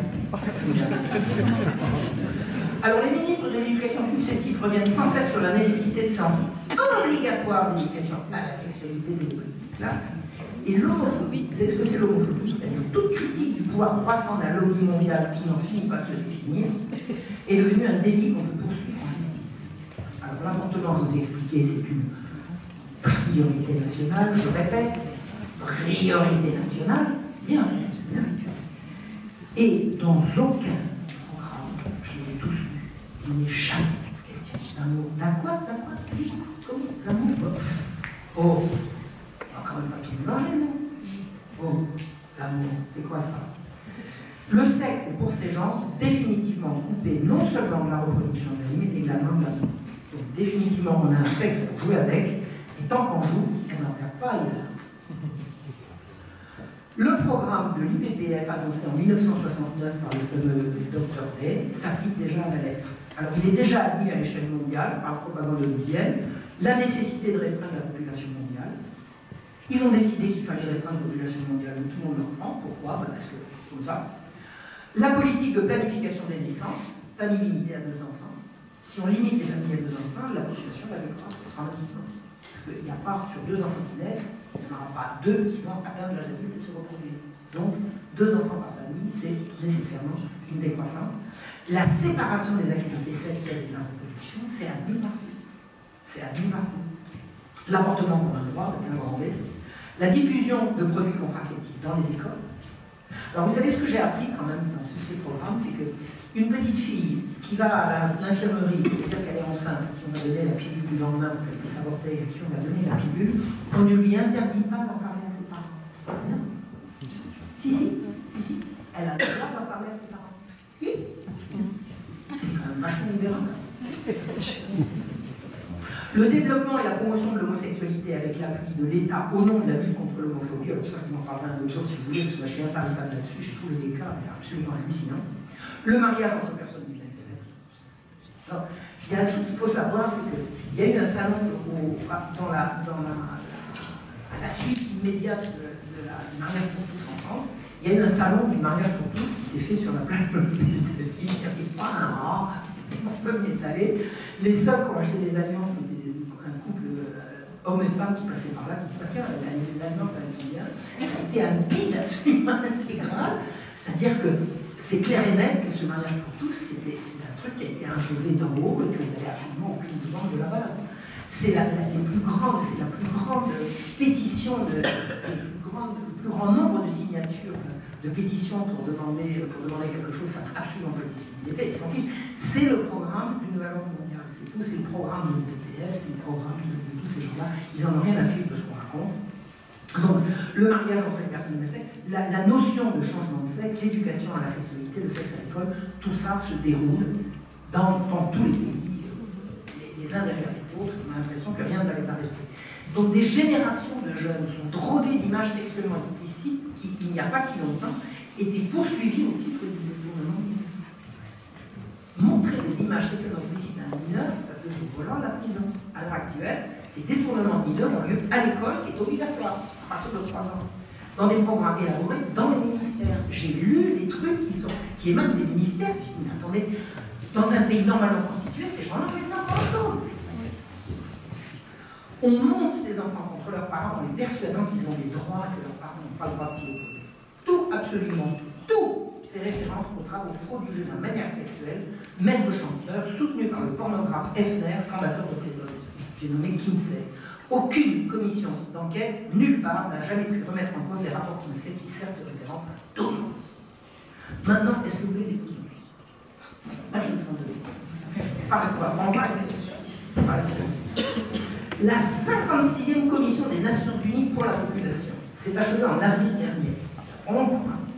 Elle vient de voir infliger un camouflet historique au bloc constitué par les USA, l'Union européenne, les pays nordiques, le Canada, l'Australie et le Mexique. Tous partisans du programme que je viens de vous élaborer. Ce bloc essayait pour la 10e fois d'imposer une résolution sur l'éducation qui comportait l'adoption de l'éducation sexuelle globale comme document final.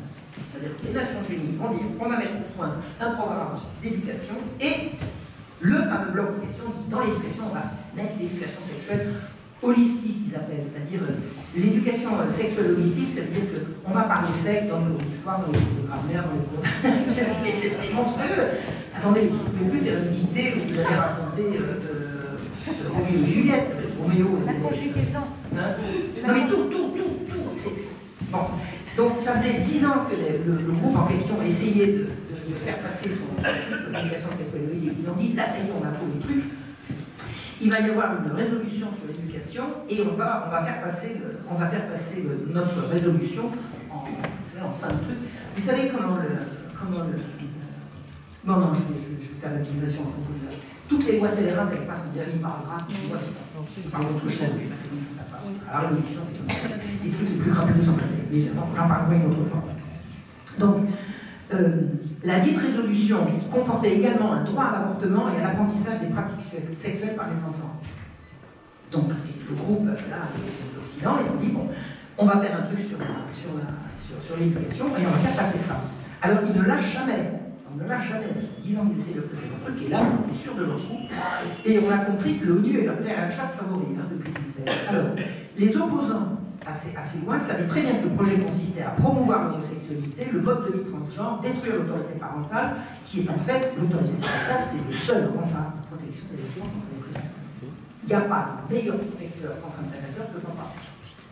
Archimède a été abusif, au moins il va dire le contraire, c'est pas une raison. La veille du vote, la version finale du document a été envoyée à 22h30. Alors demain, à 8h, on vote, et vous avez hein, bon. Alors ça interdisait aux délégués d'en faire connaître la teneur à leur gouvernement, pour obtenir leurs instructions. Pour ce truc à 22h30, vous avez signé, bon, peut-être pas le lendemain à 8h du matin, mais disons entre 9 et 10h, vous n'avez absolument pas le temps de faire connaître ça à vos gouvernements. Des délégations d'Afrique, d'Asie, du Moyen-Orient, d'Europe de l'Est ont convoqué une réunion d'urgence qui a duré toute la nuit. On ne va pas laisser passer ça. Cette réunion a permis une coordination cruciale entre les pays partageant les mêmes idées sur ce qu'il convenait de faire avec les paragraphes controversés. Les paragraphes controversés, c'était la fin du truc. En l'espace de quelques minutes, les 22 pays conservateurs ont pris le contrôle de la discussion. Ils ont reproché au président de la commission, qui est un président moldave, d'avoir présenté le texte moins de 24 heures avant son adoption, ce qui est totalement légitime, et incluant un texte négocié nulle part, c'était un truc rajouté, bim, comme ça, après on va laisser, et le tout uniquement en anglais. Je me disais, c'est un peu violent, quand même. Un peu violent, ça. Parce que je dis, tout le monde est censé parler l'anglais, mais quand même. Bouche bée, les délégués occidentaux ont vu s'évanouir leur espoir d'un consensus. Finalement, le président moldave a retiré le document, qui comportait tout de même des déclarations importantes sur l'éducation, la vraie éducation des enfants. Mais en retirant le texte sur l'éducation, on retirait également l'autre. Alors, ceux qui montrent que le camp occidental va sacrifier l'éducation, ce qui ne peut pas imposer l'éducation à la sexualité. En tout cas, la leçon sera retenue. Et c'est un camouflet, et c'est une victoire pour, alors tenez-vous bien, l'Algérie, la Biélorussie, le Brunei Dar es Salaam, le Cameroun, la République démocratique du Congo, l'Égypte, l'Érythrée, l'Éthiopie, la Gambie, l'Irak, l'Iran, la Libye, le Mali, la Mauritanie, le Nigeria, la Syrie, la Russie, l'Arabie Saoudite, le Sénégal, le Yémen, l'Ouganda et le Zimbabwe. Honneur leur soit rendu, plus de la moitié sont des Africains. Merci l'Afrique. Les Africains, ils sont à la pointe.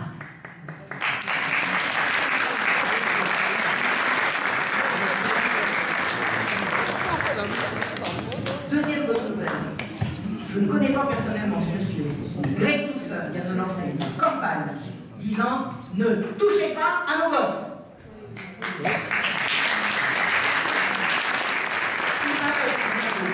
Signé en justice pour homophobie. Ah, qu'est-ce que c'est l'homophobie? C'est de ne pas vouloir que les homosexuels viennent faire de la propagande homosexualiste dans les écoles. Honneur à ce monsieur, je ne le connais pas, je me demande alors on va conclure en rappelant une vérité première qu'il est grand pour rappeler. Le sexe, c'était pour reproduire et transmettre la vie. Point. Et le plaisir, c'est le cadeau que le bon Dieu nous a donné, on s'y adonne. Et pas pour autre chose. Donc, on a bien compris l'horreur. Maintenant, on cherche toujours la cohérence, c'est-à-dire que les choses n'arrivent pas sans raison. Et on a bien compris la montée en puissance d'un certain pouvoir à travers le temps et de manière structurée. Et donc la question c'est, est-il deux questions en fait, deux volets. De quelle inspiration quelle communauté qui a inspiré cette tendance au plan très structurée, très organisée et qui à travers le temps est arrivée à coloniser absolument tous les pouvoirs en Occident et pratiquement dans le monde à travers ces organisations internationales. Donc ça c'est la première question. Et est-ce que ce n'est pas l'essentiel de pouvoir mettre le doigt sur les auteurs? Ce n'est pas le fait du hasard, ce serait absurde. Je sais que nous vivons dans ce monde-là, et que dans ce monde-là, je refuse de l'appeler démocratie, dans le meilleur des cas, démocrature. En réalité, nous sommes en pure dictature. Donc la question en pure dictature, et la raison pour laquelle ma question va être un peu subliminale, c'est qu'on ne nomme pas le dictateur lorsque l'on vient en dictature. Et donc, je vais vous poser la question, sachant que vous n'êtes pas autorisé à y répondre. Non, je ne suis pas trop d'accord parce que c'est assez compliqué. Je vois où vous voulez en venir, mais je ne suis pas d'accord avec les conclusions. On vise toujours les mêmes qui en général ramassent le fruit quand il est mûr. Dans tout ce que j'ai étudié de la corruption de l'Ancien Régime, ce sont des bons techniques. C'est évident.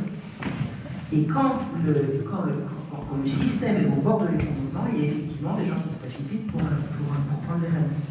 Mais tout ce que j'ai pu voir de la corruption, notamment par les jansénistes, c'est purement catholico-catholique français. C'est absolument évident. Pour ce qui concerne Alfred Kinsey, il était d'un milieu protestant punitif. C'était un antisémite. Incontestable. C'était un protestant punitif.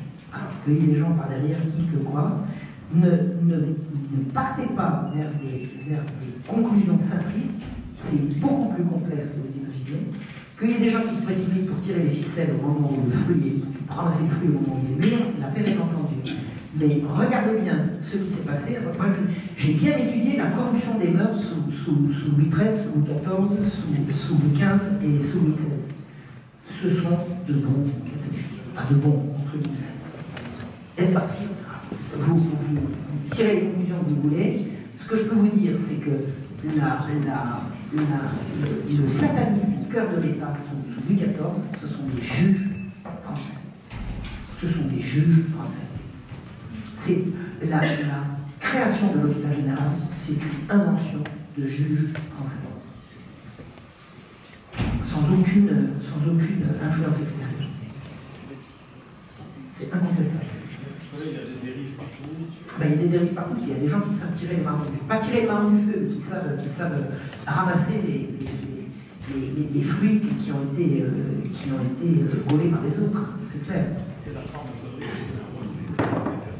Mais la franc-maçonnerie, elle arrive après. La franc-maçonnerie, elle arrive en France en 1720. Avant la franc-maçonnerie, il y a eu quand même, je veux dire, le libertinage du siècle de Cyrano de Bergerac, excusez-moi, c'était avant la franc-maçonnerie. C'était avant la franc-maçonnerie. La franc-maçonnerie, c'est la structuration d'un truc qui est en germe. Et après la franc-maçonnerie, moi je crois que le jansénisme a précédé la franc-maçonnerie. La franc-maçonnerie a chaussé les bottes des jansénistes, et à un moment donné, ils ont travaillé ensemble, les jansénistes et francs-maçons.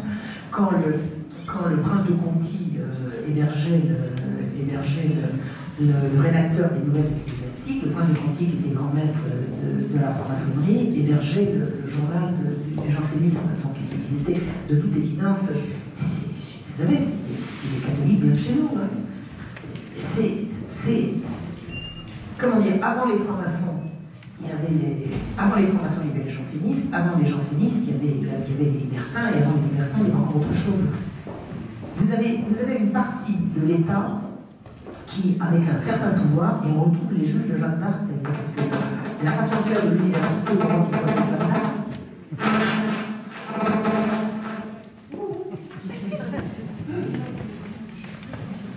l'attitude des juges au moment du procès de Jeanne d'Arc, ça relève encore de la même chose. C'est une minorité de gens qui ont un pouvoir, qui ne veulent obéir à aucune autorité au-dessus de leur tête, qui font leur propre morale.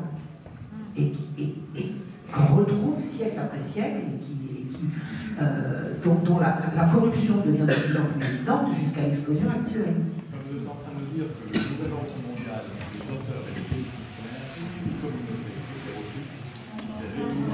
Ah non, je ne suis pas en train de dire ça, je suis en train de dire que on trouve des corrompus absolument partout, et que non mais la collusion des corrompus de différents pays, c'est sûr qu'on les retrouve. Les Illuminati, je veux dire, la réunion des Illuminati, c'est la réunion de ces gens-là entre eux, c'est la collusion de ces gens-là entre eux. On sait qui était derrière les Illuminati, qui était par exemple, etc. On sait qui. Bon, alors si vous savez tout, c'est très bien, allez-y. Ce que je veux dire, c'est que moi, je vois où vous voulez en venir. C'est les Juifs qui, moi, je suis désolé, on les croise, mais c'est pas eux qui dirigent le truc à l'origine. Ça, c'est pas vrai. Ça, c'est simpliste. C'est peut-être simpliste, mais alors c'est vraiment ma conviction. C'est vraiment ma conviction. Et je pense, ma conviction est qu'à vouloir avoir des réponses simplistes, on va passer à côté des véritables responsabilités. Et ça, le pape, il y en a absolument partout, et on les retrouve beaucoup plus parmi les gens tenus par l'horreur de leur vice et de leur vice. Ils se tiennent tous les uns les autres. C'est par le vice qu'ils se tiennent les uns les autres. Et penser qu'une communauté puisse être plus responsable qu'une autre, je n'y crois pas. Personnellement, je n'y crois pas. Je pense que tout le monde est représenté là-dedans.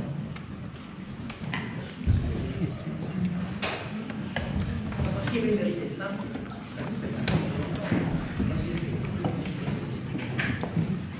Bonsoir, merci pour cette conférence. Très bien. J'avais une petite question. En 1969, vous dites qu'il y a une volonté de réduire la population mondiale. En 69, on dit la chanson de Cocciante, nous sommes 3 millions d'humains sur Terre et combien de cœurs solidaires. En 80, donc maintenant on est presque 8 milliards. J'essaie de comprendre comment, depuis 69, si on voulait réduire la population mondiale, on ne serait pas arrivé à ce chiffre. Les chiffres sont faux. Les chiffres de la population, j'ai rencontré un monsieur qui s'appelle Philippe Boursier de Carbon. On n'entend pas. J'ai rencontré un monsieur qui s'appelle Philippe Boursier de Carbon, qui est démographe de métier, qui dit les chiffres sont chauds. Les chiffres sont chauds. On nous ment surtout, y compris sur le véritable chiffre de la population mondiale. On ne sait pas. On ne sait pas. Et on nous ment également, m'a-t-on dit, sur les perspectives de reproduction des populations actuelles. Ça continue, on va être tant et tant, et c'est pas vrai. C'est pas vrai. On est en phase, paraît-il, d'effondrement imminent de la population. Donc les chiffres sont faux. Ok, merci. Oui, ils sont résolus. On va prendre encore 2 questions. Merci Anne. Madame, merci beaucoup pour votre conférence qui était super intéressante. Déjà, bien beaucoup votre courage et votre vécu. Mais vous avez volé très haut. Et je voulais vous dire que sur Terre, parmi le peuple, il y a des horreurs encore plus horribles qui se passent. Je ne sais pas si vous avez entendu parler, je rajoute ça à tout ce qu'on a entendu ce soir, de l'affaire Guardo. En 1962 est née une petite fille qui s'appelait Lydia Guardo. Son papa était un braqueur, un armé. Eh bien, dès qu'elle a eu 9 ans, il l'a séquestrée pendant 28 ans. Il lui a fait 7 enfants. Il l'a violée. Tout ça dans un petit village de la Seine-et-Marne, à Meaux et la Essonne. Et le village, tout le village était au courant. La petite s'est évadée plusieurs fois. Elle est allée voir les gendarmes qui l'ont ramenée chez son père. Alors, ce braqueur en armé, je ne pense pas qu'il fasse partie de l'élite intellectuelle de ceux qui sont en train de nous enlever toutes nos libertés. Voilà, je voulais juste ajouter ce témoignage. Merci, madame.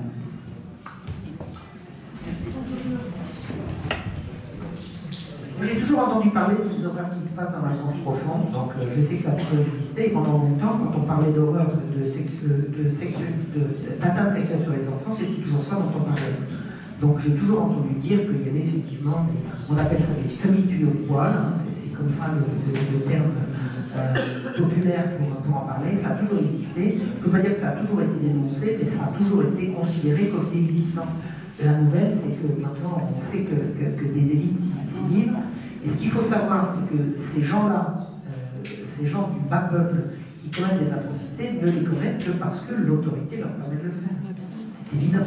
C'est évident. Si la justice s'appliquait, ça ne durerait pas des années.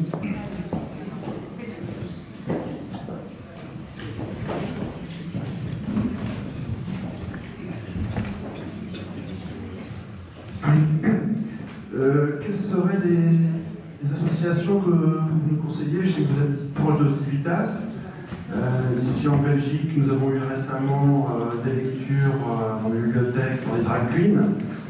À la Louvière, le planning est full jusqu'au fin juin.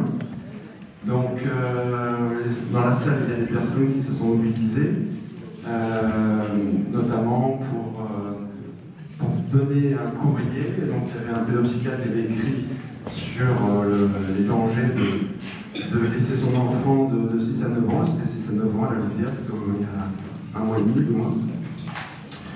Et donc, voilà, nous sommes tous réunis ce soir.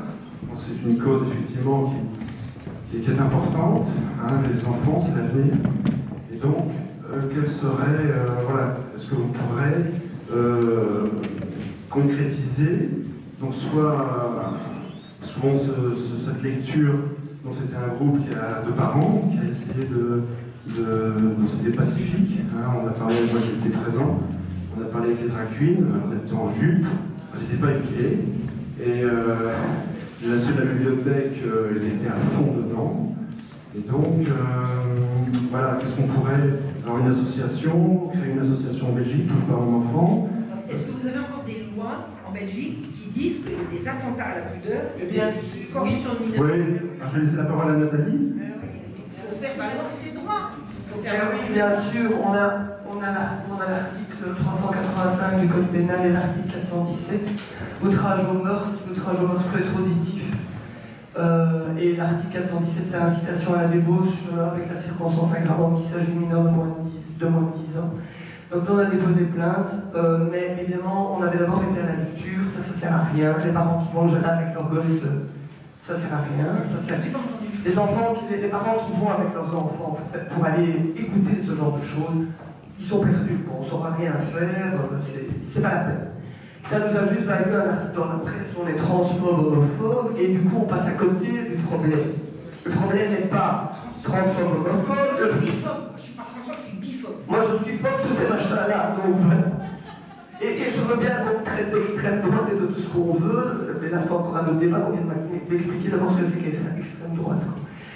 Et donc, voilà.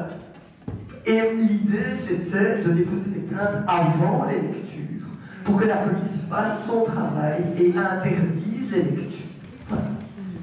Et donc nous on l'a fait à la Guéret après la lecture, puis on l'a fait à Mons avant la lecture, et là c'est très bizarre parce qu'on n'a pas eu PV. Et on est allé à 2, on n'a pas eu PV. Et puis Mélissa allait après, on l'a appelé, on dit écoute, on n'a pas eu PV. Et là elle a posé la question, ah ben non, on fait pas de PV, c'est normal. Je comprends pas la vérité. On n'a pas eu de procès verbal, on n'a rien signé, on n'a rien reçu.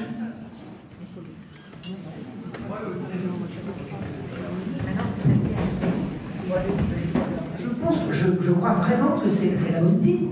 C'est la bonne piste, c'est la piste juridique. Je n'en vois pas d'autre. Ou alors ça va se terminer avec du sang sur les murs, que je ne souhaite pas parce qu'il y aura forcément du sang de victimes innocentes au milieu. Hein. Mais la réponse est juridique. Vous savez, ce qui paralyse les gens dans ces affaires-là, c'est la sidération. La sidération, c'est le culot de l'ennemi. Ils ont tous les culots, là, ayant tous les culots avec les en face. Alors ceux qui veulent déposer des plaintes, moi j'ai les documents, les articles de loi, vous m'envoyez un mail. Mais il faut faire des actions conjointes, il faut faire des actions collectives. Mais il faut que les gens suivent. Et les gens, attendez, arrêtez avec les gens lesquels. C'est pas les gens qui vont suivre, c'est ceux qui vont suivre qui vont suivre. Si vous attendez d'avoir tout le monde, vous ne ferez jamais rien. Ah mais donc la fait, ce qu'il faut, c'est qu'il y a un mouvement massif de... Non, arrêtez avec ça. Si vous rêvez d'un mouvement massif, la masse, elle viendra petit à petit. On est obligé de commencer petit. Jésus, il a commencé à 12.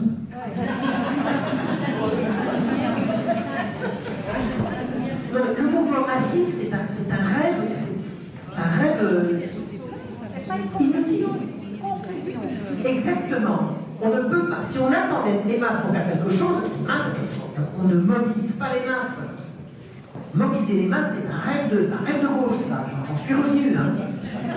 Attendez, les masses, en plus de ça, quand elles se sont mobilisées à la manif pour tous, ça a donné quoi? Rien du tout. Rien du tout. Et il y avait des choses à faire au moment du mariage pour tous, il y avait des choses à faire juridiquement qui n'ont pas été faites. Par exemple, de faire intervenir l'académie. Qu'est-ce que le mariage?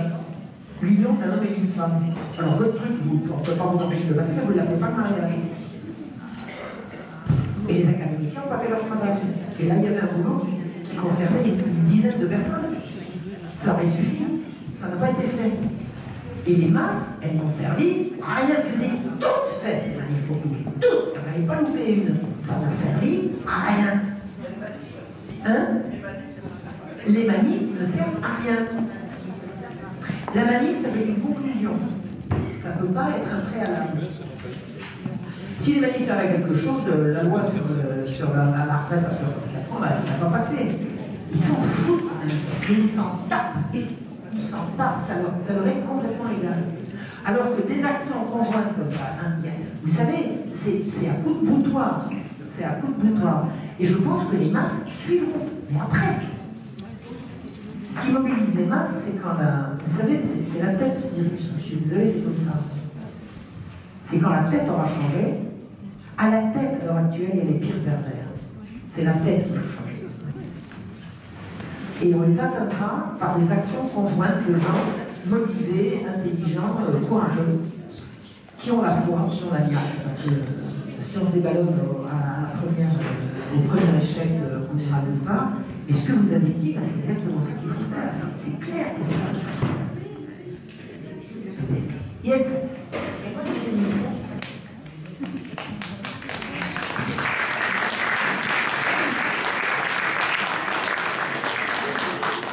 va devoir arrêter. Je pense que vous pouvez... Ah.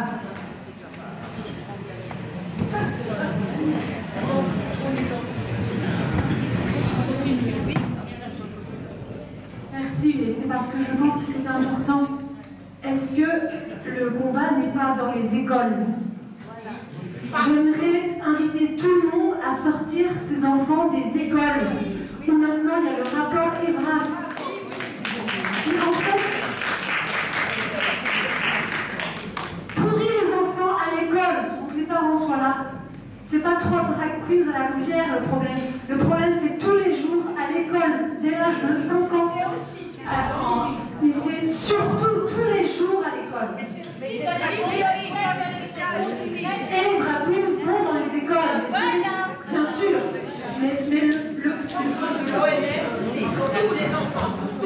Mais le rapport des classes, c'est l'éducation à la sexualité dans les écoles de la maternelle. Et si vous regardez sur Internet, ils le disent, c'est la sexualité chez les petits-enfants. Donc c'est exactement ce que Marion Chico explique. Moi j'invite tous les parents à sortir les enfants des écoles. Vous vous fédérez, vous vous mettez ensemble. En Belgique c'est possible. Vous faites le homeschooling à Bruxelles et sortez les enfants des écoles. Et on peut vous aider, si vous avez besoin d'aide, vous me demandez. Je peux vous donner des programmes, je peux vous donner des astuces. Il y a moyen de s'unir, il y a moyen. Il y va de l'âme des enfants, il y va de leur salut, il y va de leur équilibre, il y va des familles, il y va de toute la société. Il faut sortir les enfants des écoles. Ça, tout le monde peut le faire. Il faut juste s'entraîner, il faut juste Merci à tous. Je vais vous inviter à... Je vais vous inviter à aller poursuivre cette conversation au bar. Qui veut terminer?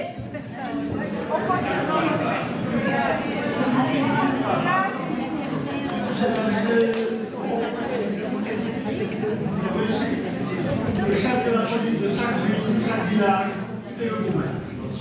En Belgique, le responsable de chaque police, de la police municipale, de la police communale, c'est le bourgmestre. Le bourgmestre a tous les devoirs, a toutes les lois en sa possession. Donc, si vous voulez arrêter ça, vous allez faire des piquets devant le bourgmestre et vous verrez qu'il aura peur et qu'il va arrêter. C'est pas la peine de